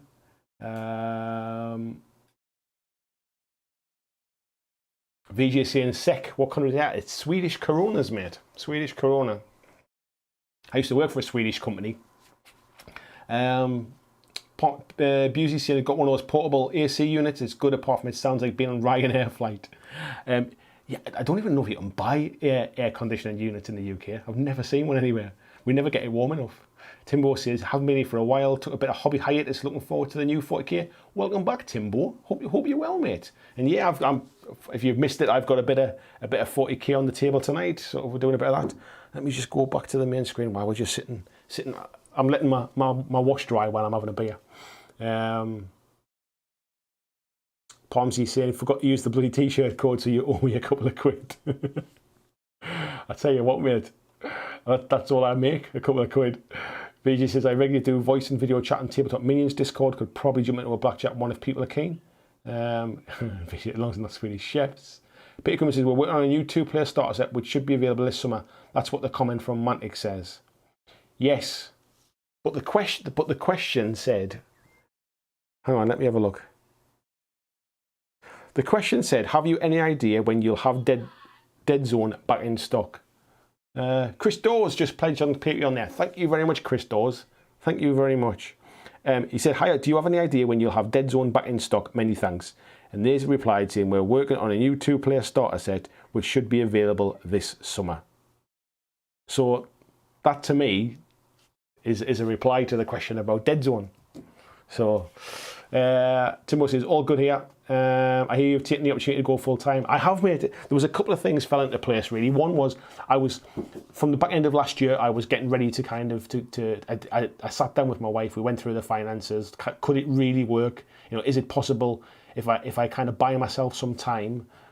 Will I get more time to put into making videos that then grows the channel to a point where it's kind of sustainable? And we did all the maths and working everything out like a proper business plan. We thought, yeah, I think so. I think we can probably do it. So the plan was I would save every spare penny that I had to basically save up to give myself like a time, like a buffer, basically some time to be able to do that. And essentially what happened was, as I was getting ready to kind of hand my notice in, I got the notice that I was being made redundant. So the two things combined perfectly, really. So I've been on gardening leave for the last 3 months. So I'm officially still being paid by my company until June the 30th is my official last day, sort of on a salary, and then that's it really. I really am kind of on my own then. And that's what I've been doing lately, just kind of like setting up all the business side of things and stuff in the background and getting ready for it. And it's come in a funny time with lockdown. It's meant I couldn't get people around to play games. It's meant with me and my wife have had to try and work from home and look after our little one at the same time as well. So it's not been a perfect start, if you like, but it's a start, and it's growing, and the Patreon's growing, and everything's working out pretty well. So I'm kind of ahead of where I thought I'd be now. Am I as far on as I want to be? I'll never be as far on as I want to be, but I'm ahead of where I thought I'd be at this time. So that's only a good thing. Kieran saying, yeah, BlackJack Patreon voice video chat is active. You just need people to be in it. Yeah. Luke said, I've asked Elvis a bunch of times over the last 2 months when the starter set was coming back, and he always just said it's on the way. No date yet. I was a little worried it was going away, but it sounds good. Yeah, I think essentially with the lockdown and stuff like that, I think a lot of their suppliers are not making it, and I think potentially what probably happened was we probably caught them out a little bit as well when we when we all started buying their sets. Noxie says, "Hey, I do Patreon for you. Glad you chose that. Other money is all over." Yeah, I appreciate that, mate. Thank you very much. Peter saying, yeah, got confused with the new fantasy set with rats that Ronnie leaked on the open day. So the fantasy set must be a king. I think there's a bit of a mixed bag, isn't it? Because there's a new Vanguard set, which is already out now, which is Basileans and Night Stalkers. And then they were talking about a starter set, a set in the summer, which I think is going to be goblins and rats potentially, but there's been no more news on that kind of thing. So yeah, maybe they're getting the wires crossed a little bit. VJ saying gardening leave. I don't know, is that a UK term? It's essentially they call it gardening leave when they essentially basically say you've got 3 months left working for the business. But basically, we don't want you to come in. we're worried you'll steal all our secrets. So we're going to tell you now, you've got 3 months left of your job and then you're out the door kind of thing. So yeah, just pack up and go home now kind of thing. That's essentially the kind of how they do it. So yeah, Luke said he'd never heard that term used outside the UK. It's quite common in the UK, that term, but yeah, I didn't realise it wasn't used elsewhere. Timbo says, I'll be jumping back on Patreon upon payday, no doubt. Hobby is taking over again, so need to consume as much as possible. Timbo, thank you for all of your support that you've had so far, mate. I never ever worry about people coming and going kind of thing when it comes to Patreon, because anybody that even just does it for 1 month, just to come in, have a look, see what the Discord group's about, see what it's all about, listen to the podcast and kind of see what you think of the podcast, see if you think it's worth your money kind of thing. Anybody that comes in and gives it a try, I'm massively appreciative of it. So yeah, if you can come back, awesome, mate. But yeah, I appreciate everything you've done so far. Luke said, I got a great deal out of it not being available, so it worked out great for me, really. I saw Elvis had sorted you out, mate. Luke says, never heard of the term outside of the UK. And VGA says, been evangelising it to a lot of people. Yeah, I think it's... My kids use the Discord chat quite a bit. Maybe they don't. TeamSpeak they might use, it might be. Right, let's crack on and do a bit more painting. How are we doing for time? Because I don't think it's going to be a late one tonight, folks. It's 10 o'clock. I'll do a little bit more, I think. But I'm absolutely melting here. So I think we'll crack on. And we'll get a little bit of... We'll get a bit of the gold colours on this guy. Let me just zoom out a little bit because he's a bit of a big fella, this one. We'll get him a bit more on camera. And I think what we'll do is we'll start with the gold. If I can find my pot of gold. Like my Lucky Charms. Luke said I use Discord for Tabletop Simulator and various bits. It's an odd system, but once you get your head around it, the amount you can do is crazy for a free platform. Yeah, you can pay for Discord. I keep getting a little thing. I think it's when I've been trying to post a video into the chat. It keeps saying that you haven't got enough space kind of thing, but you can get this Discord extra bit. And I keep thinking, oh, I don't use it enough to be doing that kind of stuff. So, well, folks, we've had a decent crowd in tonight. That's how we see how we're doing numbers. Analytics. We've got 58 in at the minute. That's not bad. And I think it's roughly where it's kind of peaked, really. It's bounced over 60 a few times, I think. But that's not too bad, considering it's about 200 degrees, and most people have got more sense, and they're sitting outside with a beer and in a bit of sunshine. Well, less sunshine now, I suppose, but yeah, cooling off outdoors. So yeah, thanks for that. I really do appreciate it when you kind of come in and you support these hobby streams, because I've mentioned many times these are not about kind of driving lots of views and stuff. These are just about just hanging out together, really having a bit of chat about random stuff. Because to be fair, what we do on a Wednesday is we very rarely chat about gaming. Really, we chat about all sorts of stuff. It's just like loads of mates kind of hanging out, painting, having a bit of a hangout, really. Timbo said he used Discord to keep up with his mates on various MMOs and some hobby stuff. Not too much, but it's nice to jump on voice with family members while you're faffing about on some game. Yeah, I chat to my older lads through Discord, to be fair. It's a bit of a faff when you're first understanding how it works, trying to get it set up, but like when I've been playing like League of Legends or something like that with one of my lads, we'll kind of chat through Discord and stuff. Look at me down with the kids there. Parzival's in as well, saying evening, just made it for the end. Thank you very much, mate. I normally kind of go a bit later when it's a hobby hangout, because normally I either get to a natural point where I stop painting, or I kind of forget the time and I go on for hours and hours. But it is so hot tonight, I'm not going to be doing it too late, I think. Probably do another 20 minutes, half an hour, something like that, I think.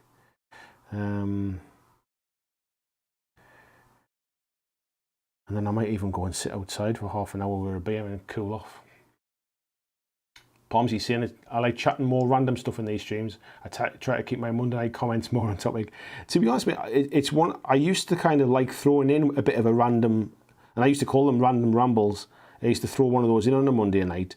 But essentially, since we've started doing these Wednesdays, I don't really do those random ones on a Monday anymore, because I feel like that's the beauty of this, really. I mean, they do smaller numbers, so like kind of like 58, 60 people in a chat on a Monday, on a Wednesday. But to be fair, it's not that long ago that was a good night on a Monday.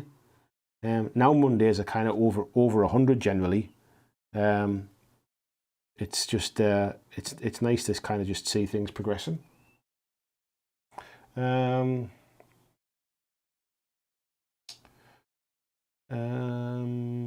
Where are we at? Richard Smith says, looks like Dark Imperium set some awesome rules for those character models in War of the Spider. It is the Dark Imperium set, mate. I was just saying at the start of the stream, essentially I bought it and it's pretty much sat unloved, unplayed, unpainted for such a long time. And obviously with 40K coming out, obviously I'd quite like to have some painted stuff. If I decide to give it a go on the channel or anything like that, it's nice to have some little small factions painted up and things. Because I think, as I mentioned before, I'll probably focus on like 50, what they call like 50 power or 500 point games type stuff.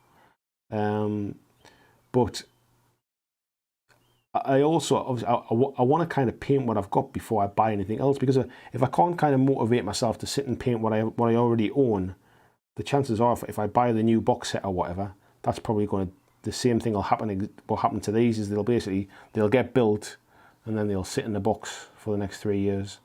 So it's just about kind of motivating myself to do stuff. The other side of things is obviously with the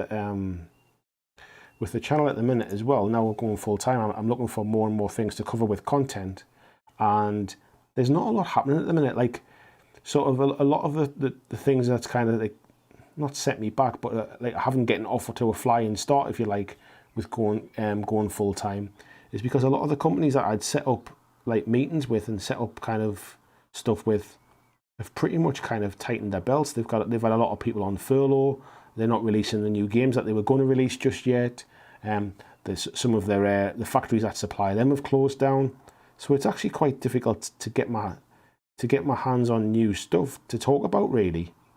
So whilst that's the case, I'm kind of digging through the stuff I already own. So rather than just going out and buying a load of new to me but old stuff that other people have seen, I might as well just paint up what I already own. it's essentially free hobby then, isn't it? And it's just nice just to kind of, just to paint some different things. So yes, in a very long-winded answer to your question, mate, it is Dark Imperium stuff. VJ says he's got a couple of mates coming over today for a gaming day. Going to be a good one. What are you playing, VJ? I assume there'll probably be a bit of Blitz Bull on the cards there, mate, is there? You got anything else coming?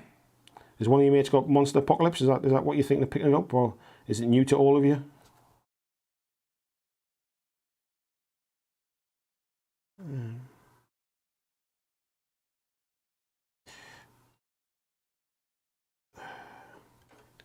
Let's see what we're up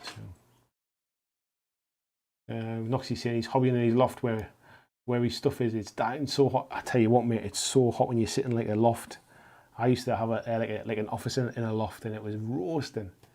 Because you have a chat with Debs there. Timbo saying I am yellow. Oh, I think Deb was asking something about how to play in blonde hair. I'm not sure of that kind of stuff.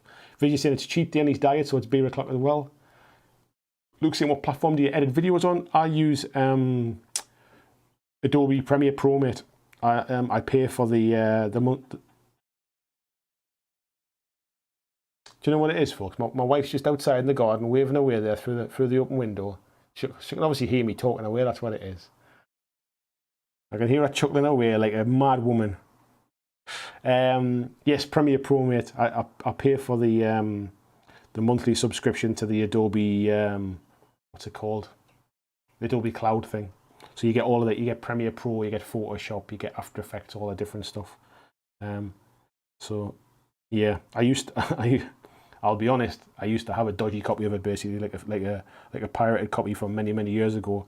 And then when I decided to go full time, I thought it doesn't feel right that like I'll invest in the real deal. So yeah, and to be fair, I'm glad I did, because there's a lot of good stuff. There's a lot of extra stuff that's in it over the knackered old version that I had that would keep crashing. But yeah, I really like editing with Premiere Pro. I've just got used to it. I know where all the bits and pieces are. Noxie saying it's crazy hot in the northeast. You are not wrong, mate. You are not wrong. Timbo says I've got a worry too. Hopefully I'll stick with it, especially with simple paint schemes. It's usually the painting that stops me in my tracks. Do you know what it is, mate? I think that's been my case as well, and I think it's almost, I'm at a point now where it's accumulation of a lot of the things I've been talking about over, like not buying stuff for 6 months, or like how tabletop standard doesn't exist, all those kind of things. Essentially, I'm at a point now where getting stuff done is way more important, and so what I'm looking for now is kind of setting myself small achievable targets and just focusing on getting stuff completed. And actually, what I'm finding is over the last few weeks, while I've been doing this full time now, I'm achieving that. Like my Kings of War army's coming along. I've nearly finished that now. I got all my Infinity stuff painted in a good time frame. Like I got my Dead Zone stuff all painted in a good time frame. It's just the progress, mate, of getting stuff done. I'm finding it quite like inspiring, really, to keep going. And that's why I thought when this new 40K stuff getting announced and stuff, and I was thinking I'd quite like to kind of just play these smaller point games. And me and Krabby had been chatting about it as well. It was a case of, well, I've got like 2 small armies now. I'm probably not far off 500 points with what I've got, like 500 points of Death Guard, 500 points of Marines with what I've got, even if it means adding like a couple of bits and pieces to it. But if I'm not going to paint it up, like, am I really going to paint up a new box set? Am I kind of kidding myself? So that was why I decided to do it, really. So even if I never play with these 2 particular armies, it's more kind of like it's like a little challenge to myself, really, before I go and spend a load of money on another box set that'll sit there and not get used. Vijay,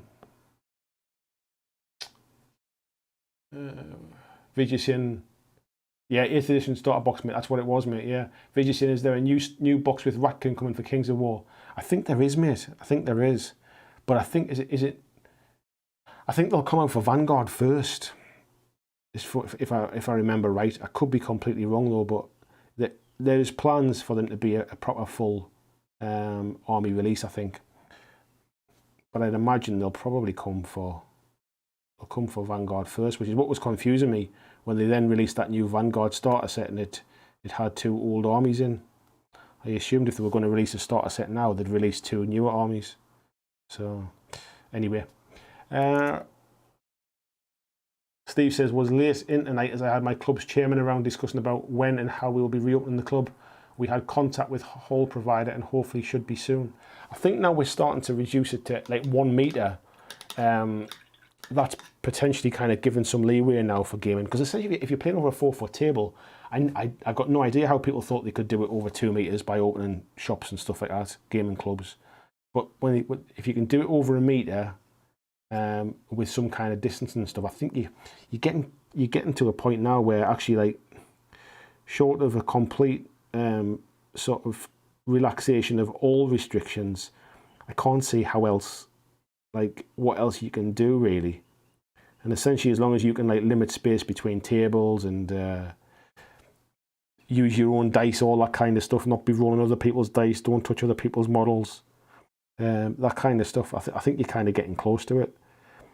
I mean, for me personally, I think I'd still be a bit weary about going to a shop or going to a club to play. I think I'd still probably just invite somebody to my home who I kind of know and I know they've not really been anywhere, kind of thing. You know what I mean? But then again, I don't know how kind of your club might be full of kind of friends you've known forever who you trust as well. So I'm not saying all clubs are in the same position. So,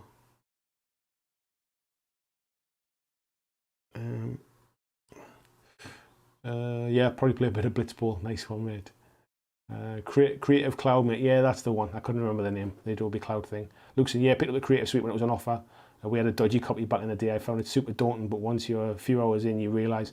I started off using Sony Vegas when I first started, but it crashed a lot in the middle of when I was editing things, and so I got really annoyed about it. And that was when I started using Adobe. And to be fair, because I didn't really know anything else, it was daunting, but then any piece of software would have been daunting, which was essentially where I was. So yeah, I find it pretty good now. I'm starting to learn all the shortcuts and stuff, the keyboard shortcuts. I'm starting to kind of like using like things like improving the LUTs and stuff like that. But yeah, I quite enjoy it. It's all part of the learning thing, really. Changing the color correction and the audio settings, bits and pieces. It's obviously a fancy a bit of software. It's a professional piece of software, really. It's not just for kind of hobbyists and things. So yeah, it's a good bit of kit. Good bit of kit, mate. It's not cheap, to be fair, but it's potentially worth it, I think. And for me, it's, in the grand scheme of things, it'll probably, at the point when I'm earning enough money to call this a proper business, it'll be a tax write-off. So, or it'll be a taxable thing. Basically, it'll be a cost of the business, if you like. So I kind of weigh it up that way as well. Right, is there anything else I want to paint gold on this while I've got the gold paint out? I think we'll get a little bit on the axe there at the back of the head. Just mix it up a little bit.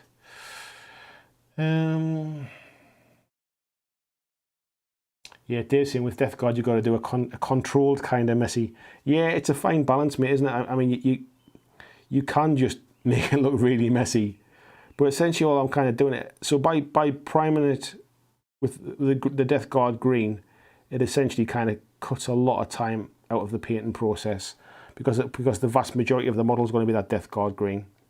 So it cuts that part out, and then essentially all I do is I kind of pick out a few bits of metallics, a little bit of capes and stuff like that, and then just wash the whole thing, and then that just gives it a nice enough finish for what I'm trying to get. But I'm looking forward to getting them on the table, rolling some dice, and actually trying to play a game of 40k for once. Whether it'll be something that I absolutely love and I play again and again, I've got no idea. But the plan is really, I mean, like I've said many times, I'm not a competitive gamer. It's more about sort of just rolling some dice and having fun.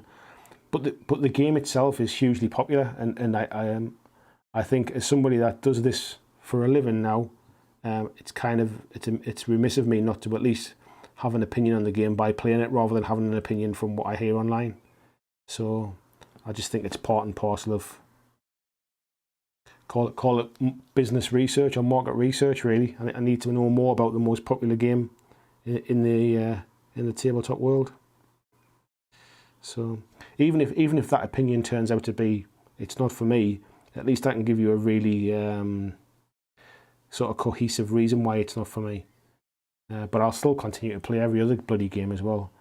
I'm never going to just be a one game person, if you like. So yeah, don't fear. The channel's not becoming a 40k channel. It's just the same channel it always was, with maybe some 40k in it. VJ says the most important thing is to hassle them for Black Friday discount each year, or threaten to cancel, otherwise they bone you on the price. Yeah, I can imagine, mate. I'll have to look out for that one, the Black Friday discount. I did get a month free, I think it was, when I got my new laptop.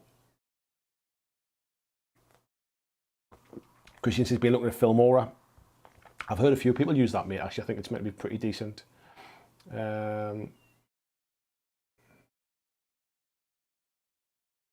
VGC in Vegas can be a bit unstable, but when I experience Premier's worse. Premier's never put a foot wrong for me, mate. I don't know whether it's just been good luck or what, but it's never put a foot wrong. Vegas used to crash on me sort of once every 5 videos I did it, and it wouldn't crash at the start. It would always crash like quite deep into the process and lose the whole thing. Where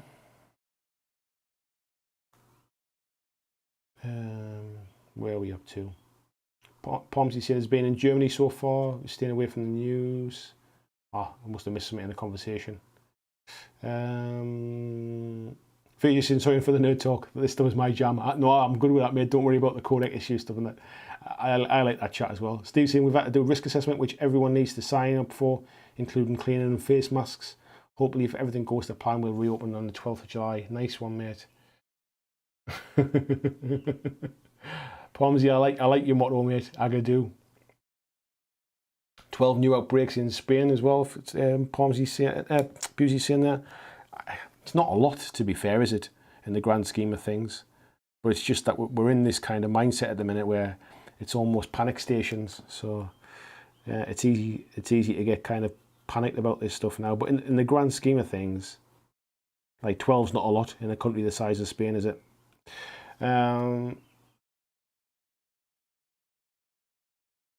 Noxie's saying there, I'm the same. I'm worried about my mate Jimmy works for the government and being tested constantly. So garden kill team may be okay. I'm sure it'll be absolutely fine, mate. Like you're saying, you've not been anywhere. Your mate knows where he is. It's like me and my mate, to be fair. Like I know for a fact he's been stuck at home looking after his kids, and his wife's been working from home.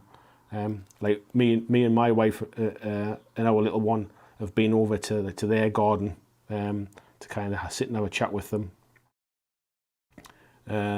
In the last couple of weeks when lockdown started to ease a little bit. So yeah, I'm not too worried about that stuff now. But yeah, going to a gaming club or to a gaming store to play, I think I'd probably feel less comfortable with that at the minute. But yeah, each to their own, mate.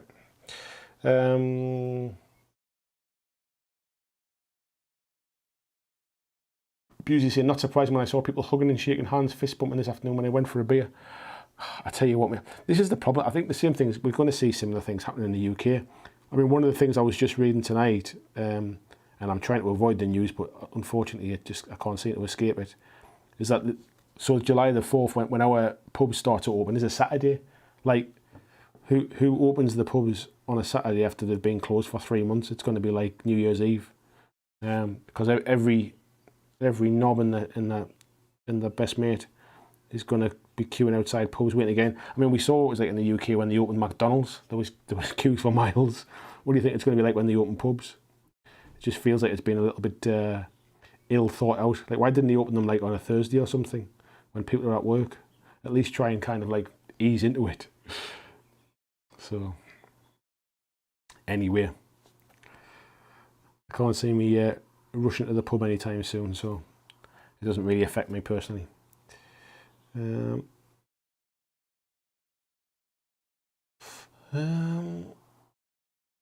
Pomsy saying, sorry for raising Corona. I know we've had enough. Do you know what it is, mate? It's kind of different when we're just. It's hard not to talk about it, mate. It's the biggest thing that's happening in the world right now. Like, and it affects all of us, but it affects us all slightly differently because we're all scattered around the world. I mean, to be fair, this is probably the only sort of sensible conversation we get to have and to understand how it's affecting different people. Like, you're over in Spain, we're in the UK, there's folks in Canada, there's folks in the US, there's folks in Australia, like Sweden, like loads of different places. Everybody's having different experiences with exactly the same problem. So I think sometimes it's quite nice to actually talk about it, because then at least you don't just get the kind of scaremongering stories all the time, or the political side, like twisting of it. So yeah, I don't mind it, mate. It's not like every stream's kind of dedicated to it, is it? Timbo saying, to be completely honest, the whole UK government stance on easing restrictions has been arse over tit. I'm a bit kind of caught in the middle with it. Like, I think they've ballsed up big style. I think they could have done a lot of things better, but by the same stretch, I think a lot of the stuff they're getting flack for, I don't really think any other government would have done. Some of the things I don't think they would have done any different. So I think it's just it's easy to throw stones, like, and kind of when things aren't perfect, I think it's easy just to kind of pick out the faults. But I don't really see anybody coming up with any better ideas. So I'm kind of in the middle. I'm not a supporter of the government, but it's, yeah. I completely agree. Some of the things they've done has been absolutely stupid, and then sometimes I've got a little bit of sympathy for them just getting flack for stuff that anybody would have done.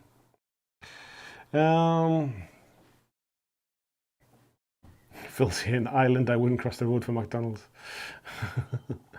I've still not had a McDonald's yet. I have absolutely no rush to go back and buy a McDonald's at the minute. I'm not missing a Big Mac in the slightest. So I think that's some of the stuff that's really kind of hit me the most over the lockdown stuff. It's just the stuff that I'm not rushing back out to do that I used to do. So yeah, maybe it's a whole new world. I mean, one of the things I was doing when I was basically spending all that time kind of saving money was trying to cut back on things like plumbing, Starbucks and stuff. So actually, maybe the lockdown come at a good time, because it forced me to do it whether I had the willpower or not. I had to do it. And now I'm not like now they're open again doing drive-throughs and stuff. I'm not exactly rushing back to go and buy the amount of coffee I used to. Maybe I've just got used to my coffee at home more.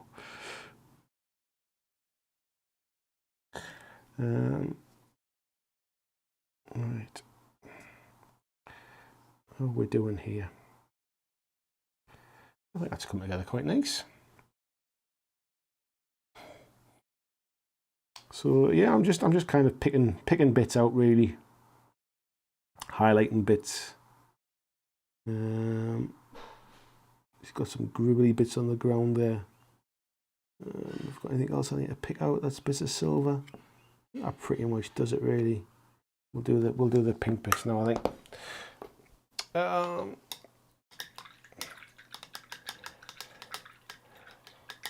Peter says there are still vulnerable people to protect. They are, Peter, but the other side of it is vulnerable people need to protect themselves as well. It's a two-way street, isn't it? So it's all right kind of seeing that the government's opening things too quick, and I think it's dangerous and stuff, but if you're vulnerable, you do have to kind of take some element of responsibility for yourself. Nobody's making you go to the pub, nobody's making you go to cinemas, kind of things. And I don't mean you personally, I just mean vulnerable people. So there's two sides to it, isn't there? But yeah, I mean, vulnerable people, as long as they're looking after themselves and the government's looking after them too, it's not like they're being forced to kind of go outside and stuff. So, but that's my very narrow view of the world. I've not really been across the doors for 3 months, so maybe it's completely different in reality. But that's my opinion, being stuck at home when I'm not a vulnerable person. So, Right, let's see what he's got here. He's got bits of guts and stuff hanging out. Let's paint these bits in.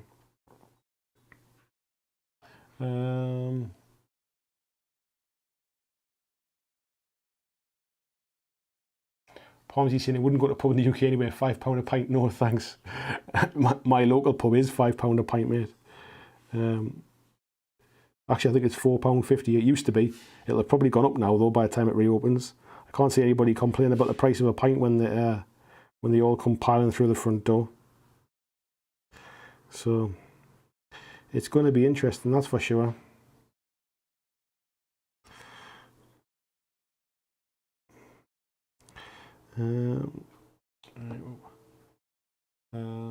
George is in as well. Good evening, George. How are you doing? Palmsy's saying at the end of the day you have to ease these things or the economy's going down the pan. It's kind of right. I mean, there was a point where I was kind of like thinking, like, you know, like the risks are too great and stuff. But then when you look at the numbers in absolute, it's like, is it like one in 1,700 is carrying the virus at the minute. If you're distancing and you're limiting where you're going and stuff, the chances of you coming across somebody is pretty slim. And you're right. Like, it's easy for me to sit there and say it's too early. Like, we shouldn't be doing it. Like, my mortgage is not about the kind of like, I'm not about to miss a mortgage payment. Like my kids are not going to go hungry because I haven't got a job, kind of thing. It's very easy for me to kind of to look at it in a different light. So yeah, it's tough, man. It's tough.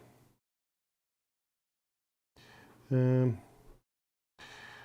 have I missed any more pink bits? They've got those little kind of, I don't know what they're called, like snottling type stuff on the ground. I don't know if do I paint them pink? Nah, I think I'll paint them a different colour. Cool, there's some kind of gribbly bits coming out of here. Paint those bits in. Coming out of an eyeball there. Christian saying, the thing puzzles me is why they aren't opening swimming pools, apart from the obvious lack of financial gain for the economy, of course. I think the thing there is I think places like changing rooms will be absolute like haven for spreading viruses. I think that's the problem. It's the same with things like gyms. I think anywhere where you get like lots of people together, kind of like shaking, spraying around and stuff like that. Do you know what I mean? I know because they've got like outdoor swimming areas open, but then I don't think people are kind of like they're toweling off separately. It's not like there's a big changing room. Do you know what I mean? I think it's for stuff like that. I can imagine like in a warm, humid place like a swimming pool changing room, it's probably going to be like a breeding ground for a virus. Luke saying, I look like someone that would rush for a Big Mac, but I couldn't want one less. We could be twins, mate, in that case. I just don't want that stuff in my life anymore. Amazing the change in views. Yeah, I agree. James saying, I've lost 50 pounds since lockdown by not eating fast food. I've probably put weight on, if I'm honest, because I was starting to go to the gym a little bit. I was probably eating healthier. I'm probably moving less, drinking more, and eating bigger portions, I think. Not necessarily unhealthy food, probably just bigger portions, and snacking and stuff during the days. George is saying, I won't be going post-COVID gym sessions. I'm not concerned. It's just that I never went pre-pandemic. I heard something like that the other day. I can't remember what it was now, but it was something along them lines. Brilliant, mate, brilliant. Mike G, good evening, Mike G. Says, maybe not a mini game exactly, but that new Gloomhaven game is calling to me hard. Do you mean the new Gloomhaven game that is on... Are you talking about the Frosthaven one, or are you talking about the computer game? Because there's a computer game version of Gloomhaven as well, isn't there? Which one are you talking about, mate? Let me know. Pomsy saying, get you one swimming pool, mate. That's the way forward. Yeah, you and your bloody nice warm weather all the year round. How dare you? How dare us folks in the UK not all have our own swimming pools? I tell you what, mate, I ain't got a paddling pool. The one we got for the little one's got a puncture in it. So there you go. I haven't even got a paddling pool to put my feet in. Christian saying chlorine kills. Where was it?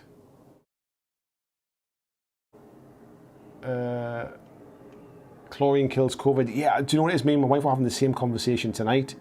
I guess it's probably, they're probably more worried about the people coming in who have it.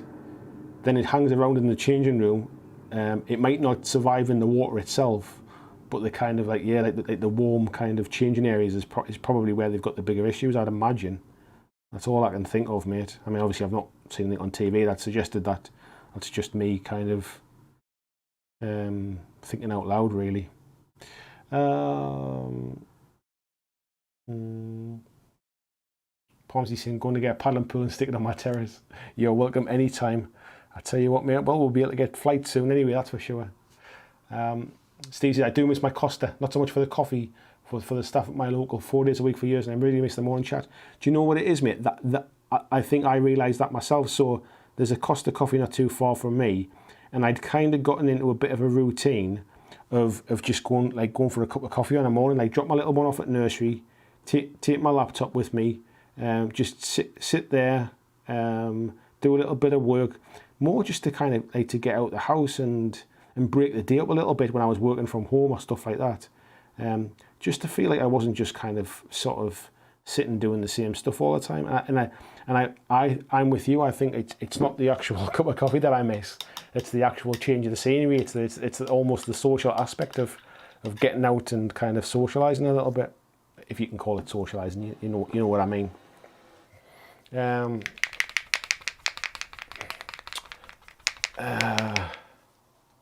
Phil saying it's basically showing it outside now, best to stay in. Yeah, me and Pomsy were just chatting the other day. It's like at the minute there's just nothing else happening in the world, like outside of obviously all of the Black Lives Matter stuff and the COVID stuff at the minute. It would be nice to have some good news, something else to talk about, kind of thing. Like, and I'm not diminishing those two things. They're very important topics, but like the COVID stuff's just been relentless. That's all there is on the news. Like even now sports back on, like the news when they're talking about football being back on in Premier League stuff, the news is about like, oh, this player's just tested positive, or what's he called, Novak Djokovic has just got his tennis tournament, he's just tested positive. And it's like even when they're talking about sport, they're talking about coronavirus. Is it?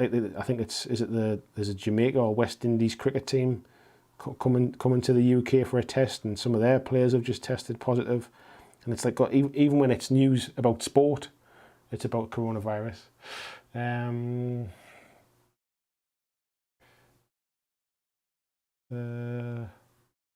are we up to? Timbo saying the advent of online shopping and the fact most pubs and shops in my way have switched over to online hasn't had much of an effect. Yeah, I never really went like places anyway. I'm not like antisocial or anything. I never really went out very often. But I think now it's just, I think it's probably the fact that because nobody's going out, so my friends have got nothing to talk about that isn't like based on this stuff, and like my family's got nothing to talk about that's not based on this stuff. It's like a never-ending story. Anna Robinson donated, says through the super chat, grab a few cups of coffee on me. Anna, that is super kind. Thank you very much. I will certainly grab myself a coffee. I don't know if you missed the start of the chat, Anna, but I'm managing to meet up with my older sons tomorrow. I'm taking them for a cup of coffee down, or probably an ice cream now, to be fair, the way the weather's so nice. So I will treat my boys to an ice cream or something. Thank you very much. Hugely appreciated. Yeah, I've not seen them in weeks. Well, I've not seen them in months, to be fair. And obviously they're my kids. I've missed them like mad. But yeah, it's going to be nice to catch up with them face to face tomorrow. We've obviously chatted and stuff, but yeah, I dread to think what their haircuts are like. One of my sons, his hair gets out of control very quickly, and he just doesn't seem the slightest bit interested in going for a haircut. So I can imagine he looks like he does 90% of the time. But his brother's like a bit of a fashionista. Likes to buy all the latest gear and have his fade on. So yeah, God knows what his hair is going to be like. I'll probably see him with a woolly hat on tomorrow. It'll be baking sunshine and he'll turn up in a woolly hat. Heaven forbid anybody sees him looking a mess.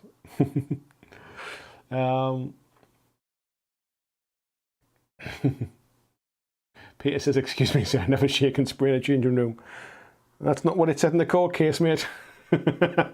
Mark said he's lost 5 kilograms, whatever that is in pound. Mark, that's a lot, whatever that is, mate. That's a lot in pounds. I need to get on a bit of a healthy trail as well, and just get back into kind of moving more and eating less. But I'll get there. Timbo says, oh boy, I'm going to save so much money in lockdown. My wallet is now crying in the corner. To be honest, mate, I've not actually spent a lot in the lockdown. I bought some bits and pieces for the channel, like a new camera and stuff like that. But most of my money, when I kind of look back on what I was spending money on, was going to Costa Coffee and Starbucks, getting a takeaway when my boys were staying over on a weekend. That used to kind of like run on quite expensive by the time I'm buying a takeaway for like 4 adults. It used to go on just stuff like that. Like I wasn't even buying hobby stuff really. It was just day-to-day spends on things like that. Like you know what it's like even like a cup of coffee is expensive now. So if I took my little one, like on the way back from nursery or something, if we called in and I got a cup of coffee on the way past, and he wanted like a bottle of juice or something, probably spent like 7 or 8 quid before you know it. It was that kind of stuff that kind of mounted up on my spending. So actually that's what I'm finding. That's what I've cut back on really. Yeah, it's been interesting to say the least. I do wonder how it'll change. I mean, like me and my wife were just chatting tonight over dinner, saying about like how like cinemas are open now as well, or they're about to be open. And it's like, who wants to go and sit in a cinema now? Like, we've been like locked in our houses for 3 months, and now we can get back outside. Who wants to go and sit in a cinema for 3 hours? Like all we've done is watch TV. I just find that kind of stuff quite funny. Right, this is going to be tricky now, trying to get into that caper on the back. Where we are. You're welcome saying 64 people are now. It's up to 65, mate, actually. It's weird, it's gone up towards the end of the night. It's actually cooling down now, I think that's why. Timbo saying, hobby chats have been a blessing when it comes to world news. It's great to escape every now and then. Yeah, and I'm kind of conscious of, like, I'm conscious of talking about it because it's obviously hugely important, and it's almost like, if you don't talk about it, it's almost like trying to bury your head in the sand and pretend it doesn't exist.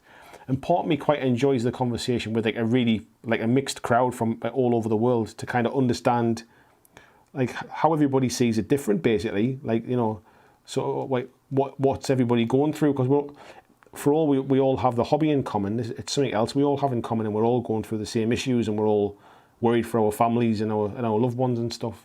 But yeah, I am conscious of not like overdoing it, if you like. Mike G says, Gloomhaven Jaws of the Lion just got released. New characters, no tiles, all maps printed in the book. Oh, I'm not sure. I've not even heard of that, mate. Palmsy saying that's Anna's Corona money coming through. Yeah, thank you, Anna. Hugely appreciated. Steve says, yeah, we're seeing my youngest daughter for the first time since February on the weekend as well. I think my missus will have a few tears. It's just like, honestly, mate, it's like my lads are like older, like they're 18 this year, and to be fair, when they come and stay over, like they've already got 2 words to say anyway. They kind of go in the bedrooms and they're online playing games with their mates or whatever, or they've got their phones out or whatever it is. It's like trying to draw blood, trying to have a conversation sometimes. But who'd have thought I'd missed that? Who'd have thought I'd miss those? Like, will you keep it down? People are trying to get asleep. Who'd have thought I'd miss them conversations? Not me, that's for sure. But yeah, I bloody did. And to be fair, I've had my odd kind of like grumpy days and stuff like that. And I'm sure some of you have noticed that as well, like in the chats and stuff. And like some of that's just, it's all that kind of stuff, like missing the kids and just missing a bit of normal life. And I'm no different to everybody else. Everybody else is going through their own like bits and pieces as well. So yeah, sometimes it's nice just to kind of share and let people know that you might feel like crap sometimes, but you're not alone. You know, we're all going through some rough stuff at the minute. Palmsy saying, yeah, I spend 20 euros every day in the supermarket on things I don't even need. Let me just Yeah, that's kind of what happens, isn't it, mate? That's kind of what happens. Timbo says, core space, so much my money has gone on that, even though I get the core set plus extras from a mate. Core space, mate, is something that you might be seeing a bit more of on the channel coming up, because they have a new Kickstarter coming soon for core space, and I was chatting to one of their staff yesterday about doing some stuff together. Tim says, yeah, soon adds up. Definitely changed how I'd be spending money. Definitely does. David Delaney says, just got back. Did I miss anything good? It's all good, mate. It's all good. You missed it all. Pomsy saying, part of me enjoys burying my head in the sand. I know what you mean, mate. Hello, Tony Booth Leiden. Nice to see you, sir. Noxie saying his favourite cinema experience was seeing Logan. I was there on a weekday, me solo in the cinema. I went to see Joker, a similar one. It was, I think, like, was my missus at work? I had an afternoon off or something like that. I went to see Joker on my own, and it was pretty quiet in the cinema, and it was quite nice, actually. Pomsy saying, like these hangout chats, just like being in the pub anyway. Yeah, I kind of like that as well, mate. It might not be that interesting for people to watch back later, but to be fair, they do all right. I think people just like a bit of background noise sometimes.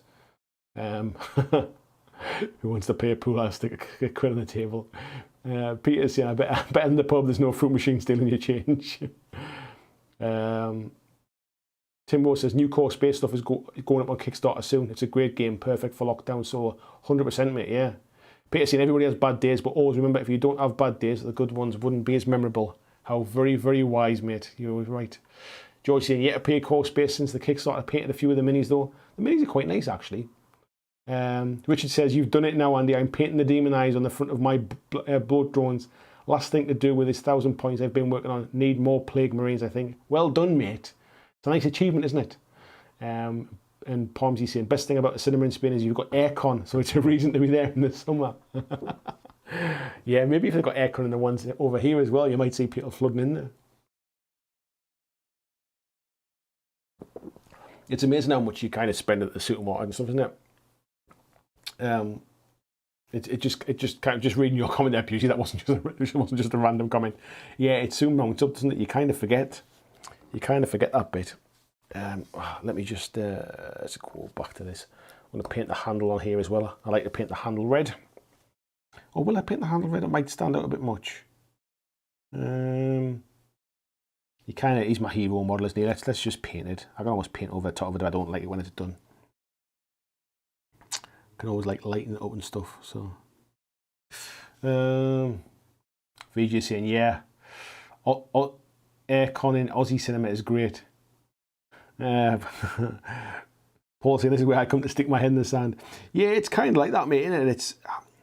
It's nice to kind of like, it's nice that we can just have a bit of a ramble and a chat and stuff like that, but essentially it's a little bit of escapism, isn't it, as well? You have to kind of realise that, you know, there's a lot of stuff going on in the world, and some things do need to be discussed, but they don't need to be discussed every minute of every day in every corner of your life, if you like. It's like the last thing I want to do is pubs to open. I get to a point where I go back to the pubs with my mate, and then we're sitting there talking about coronavirus. Do you know what I mean? That's where I want to switch off and talk about something else. The problem is there's nothing else happening for us to talk about. This is where hobbies like this are fantastic, because there's always something to talk about when you've got a hobby like this. Like if I had a hobby that I couldn't do now, I think I'd be struggling. I wouldn't know what the hell to talk about. Right, what else do I need to paint on this? Or am I pretty much done before I put the wash over it?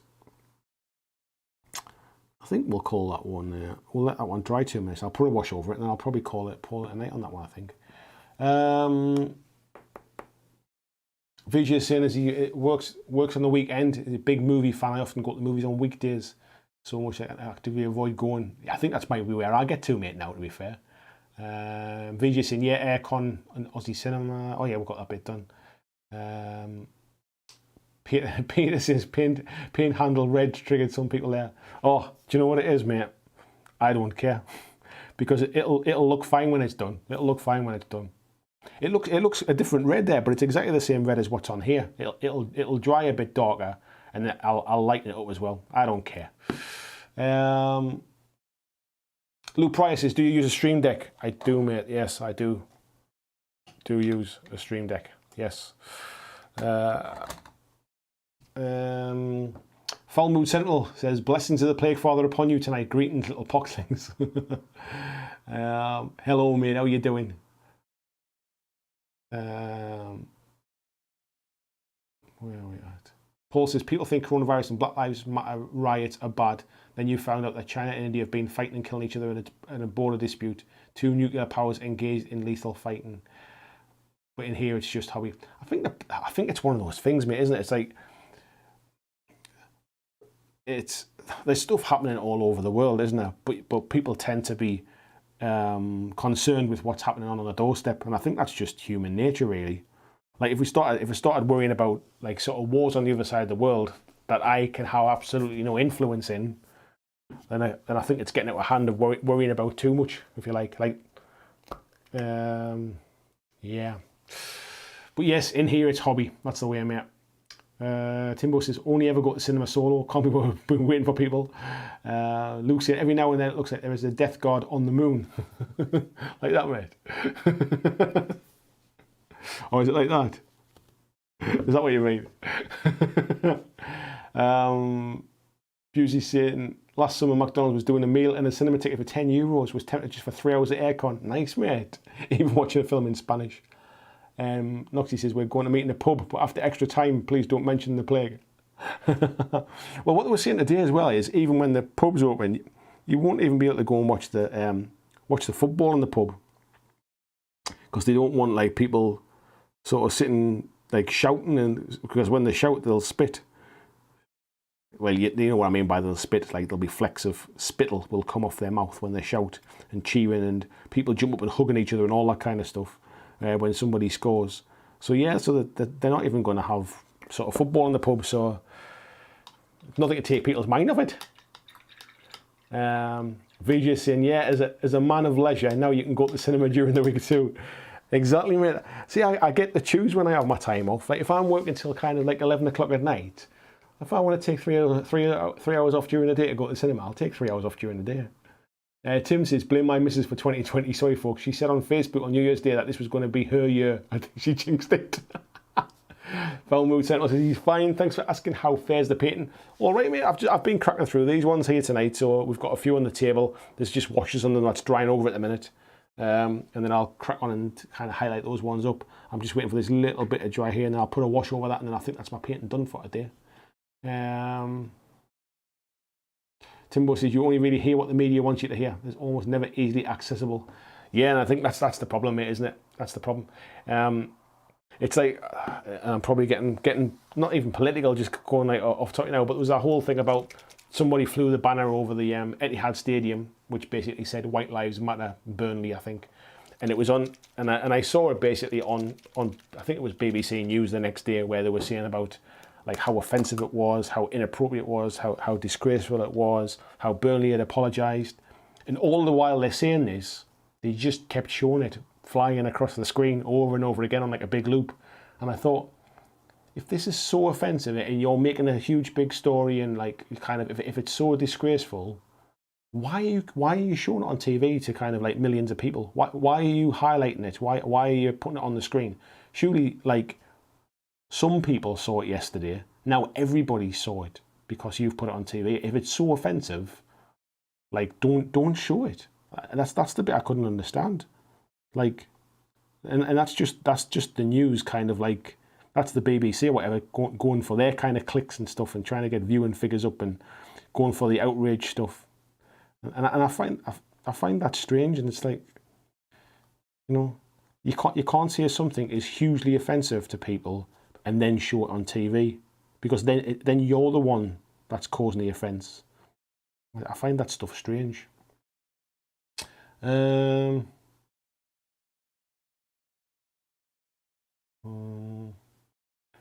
we are. Timbo says that bloke got fired today, I think. Which bloke, mate? The bloke that flew the plane, or the bloke on the news? Found saying bias for them is allowed, not for us. I don't. Do you know what it is? I don't even think it's not even about like it's not about the message that was on the plane. I think it's in bad taste. Like at the time when that's not the focus at the minute. Like I think it's in bad taste. However, what I found was kind of a little bit sort of made them a little bit of a hypocrite is the fact that they're saying about how bad it is and then they're the ones showing it on TV. That was what I found like bad. Do you know what I mean? Like yes, it should never have been flown there, kind of thing. Like somebody should have saw that kind of stuff and thought, you know, it's probably not the right thing. We should be flying across a football field, kind of thing. So somebody should have stopped that. But yeah, for the BBC to keep showing it, I thought that was kind of weird. Yeah, do you know what it is, mate? You've got the right. Paul saying there, being offensive is bad. Profiting from the resultant outrage is good, apparently. And do you know what it is, mate? A lot of the internet kind of works on that kind of stuff. So obviously, when I've been researching kind of how to get more views and all those kind of stuff, I've kind of like come across loads of different stuff. And one of them is basically called outrage porn. And the idea is that basically you'll get a media site, like a news site or a YouTube channel or something like that, and they'll pick up on something that's in the news, and they'll basically, what they'll do is they'll report on how offended one side of the argument is. So in this instance, for example, they report about how offended everybody is about this thing flying across the sky, and they basically they say how much like somebody apologising for it. So then what they do is they then get a large portion of their viewer base up in arms about it, like sort of like screaming and shouting about it, saying it's disgraceful. And even if you take my example, it's a disgrace. If it's so offensive, you shouldn't have shown it on TV. You're feeding that. And then what they do is they follow up with another news story about people like me being offended at that. And it's kind of self-fulfilling, and it's one of those things where it feeds the machine basically, and all they want to do is they just want to rile people up, and you're exactly right, just profiteer from getting people annoyed, and getting people annoyed about stuff that actually in general they probably wouldn't have got annoyed about if it hadn't been for those news channels kind of painting things in a certain light, painting it to an extreme. And I think that's the problem these days, is it's not about news anymore. It's about like advertising, and it's about getting people to watch your stuff rather than watching something else. So anyway, yeah, somebody just saying there, public safety notice, don't Google outrage porn. Yes, don't Google it, because you might not get what I'm talking about. But yeah, I find the whole thing quite interesting, purely from like a kind of like a psychology point of view. I find the whole thing hugely interesting. But when it's got the world at each other's throats, I mean the kind of things like Trump and things like Brexit and all that kind of stuff are perfect examples of how the media plays both sides to basically create stories that don't exist. So yeah, anyway. Palmy said, I wish someone would fly a banner over Arsenal, tell them to F off. Vijay said, a great thing New Zealand media did when that evil douche shot up the mosque was refused to use his name in media reports. Yeah, I've seen some things about that kind of stuff as well, about why you shouldn't. It's like actually there used to be something else I've read as well, is that when a famous person commits suicide, there is an increase in the number of suicides. So basically, there's a kind of like an unwritten rule now in the press that if somebody famous now commits suicide, they have to report it in a certain way so as not to kind of glamorize it. And I think that the thing I was reading about the outrage porn stuff was in the same document about this, and I just, like I say, purely from a human interest kind of like psychology point of view, I find it really, really interesting. I think how people's minds work and stuff like that is it's fascinating. But yeah, anyway, I'm really, really off the chat tonight.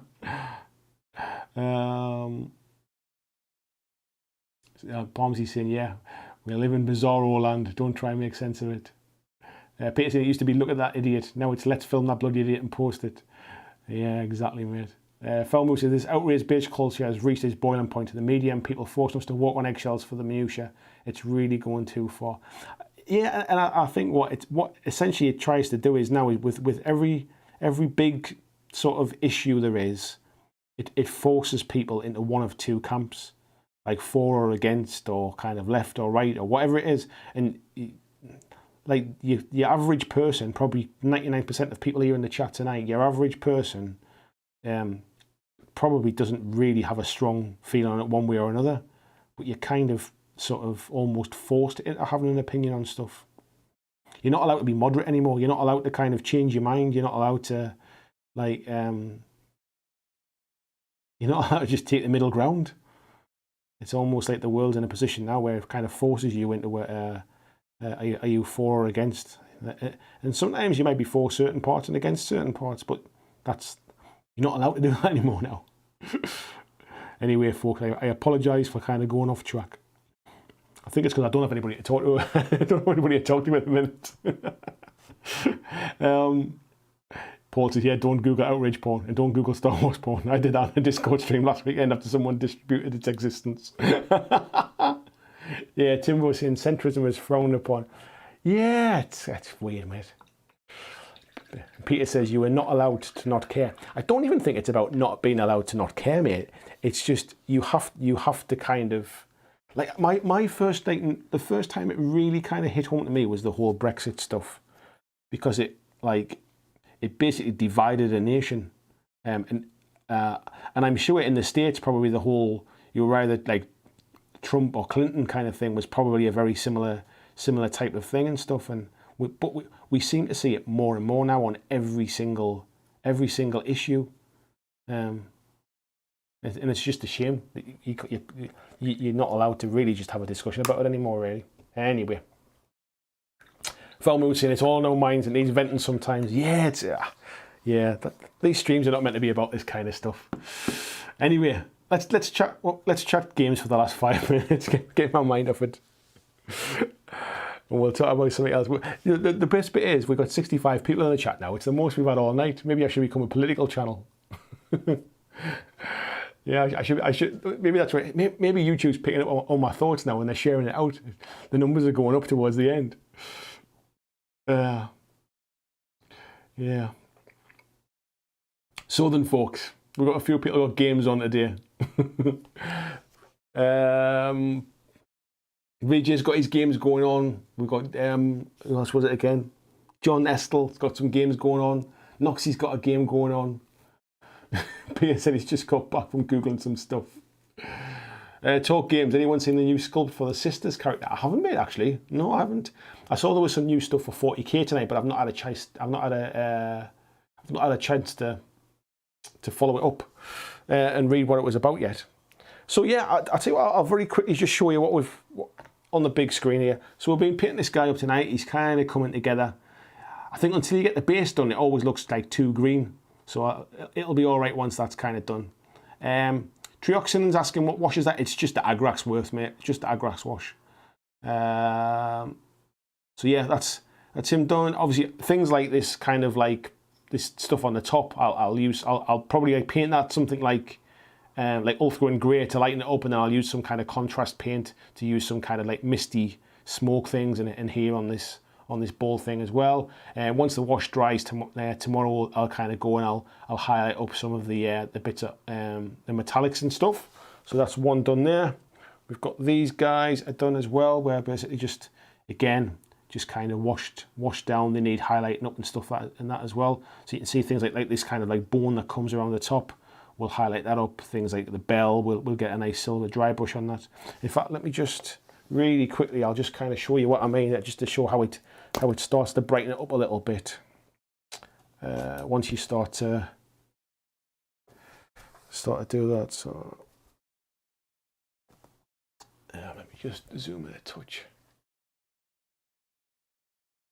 So it looks quite kind of like dull and washed out a little bit at the minute. But if I just kind of just really lightly just push across that, you can see how it's starting to pick up a little bit.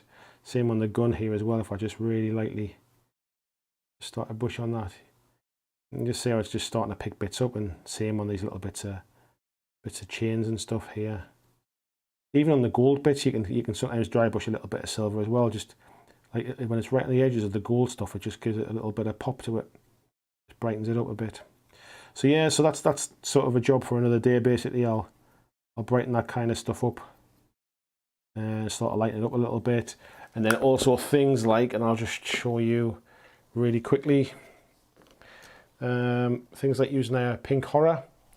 So just getting a little bit of that. And just where we've got these kind of gribbly bits here on its back, on the back legs and stuff, just take a little bit of that, thin it down a touch, and then just really kind of just pick out, like, just pick the highlights out of it as well, just to brighten those bits up. Same on the back here, just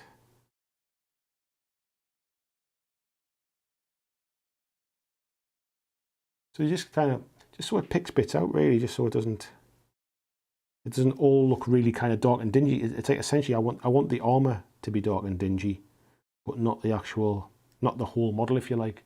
So just pick little bits out like that, really, and that just gives it a little bit of extra stuff. So like I say, obviously there's things like the Nurgling thing hanging down here. It'll need paint in a different color as well. But yeah, that's essentially the way I kind of do it, really, and it's just done really quick.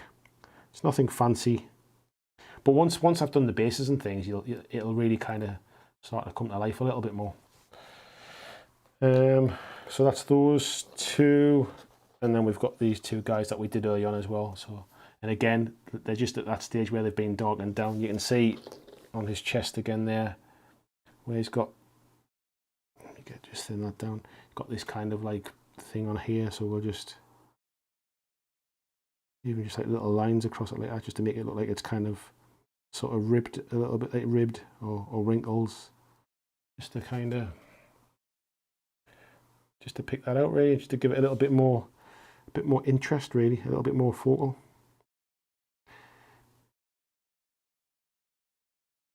Yeah, so that's kind of like the next stage, really, brightening up some of the bits that's not meant to be the kind of like the dirty armor. So yeah.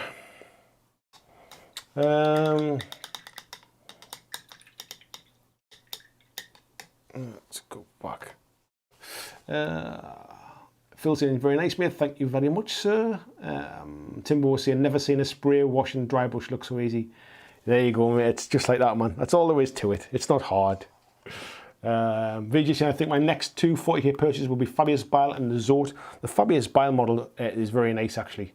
Very nice. If I painted all these bits up, who knows, I might treat myself to something like that. There's something nice to paint. I fancy painting a vehicle, actually. I haven't painted a vehicle in a long time. I quite fancy painting a vehicle. Found I made that particular Plague Marine into a sorcerer. Nice, mate. I can see why, actually. He's got that look about him, hasn't he? I'm just washing my brushes here while we're going, by the way. And Noxie saying, Coolio, cheers, man. Right, folks, I think, what time are we at?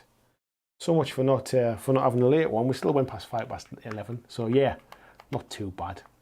Is that still? Oh, there we go. Yeah, I think we'll call that one a night now, folks. So thank you, every single one of you, for coming tonight. Thank you, VJ and Joachim and Anna, and who was the other person who donated as well? I think it was, if I remember right back at the start of the stream, it'll have been, oh, I forgot who it was now. Whoever you were, it's the person who donates every week. Oh, Arnold, that's who it was. Yeah, Arnold. Thank you, Arnold. Thank you, VJ. Thank you, Joachim. Thank you, Anna. Thank you, Chris Dawes, for joining the Patreon tonight as well. Hugely appreciated.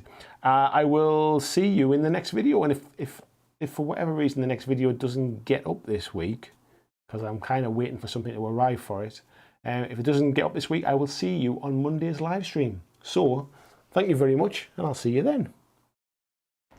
Thanks for watching my video. I hope that you really enjoyed it. And if you did, why not consider clicking on the suggested video below to see more of the work that I've done. If you'd like to support the long-term sustainability of this channel, why not consider checking out my Patreon, where you can pledge and support from as little as $2 a month. And there is lots of different tiers and bonuses which will give you access to a private Discord server. It will give you free t-shirts, free mugs, a podcast every month, and a number of other things, including getting your name at the end of every video, like these awesome folks who already support me now.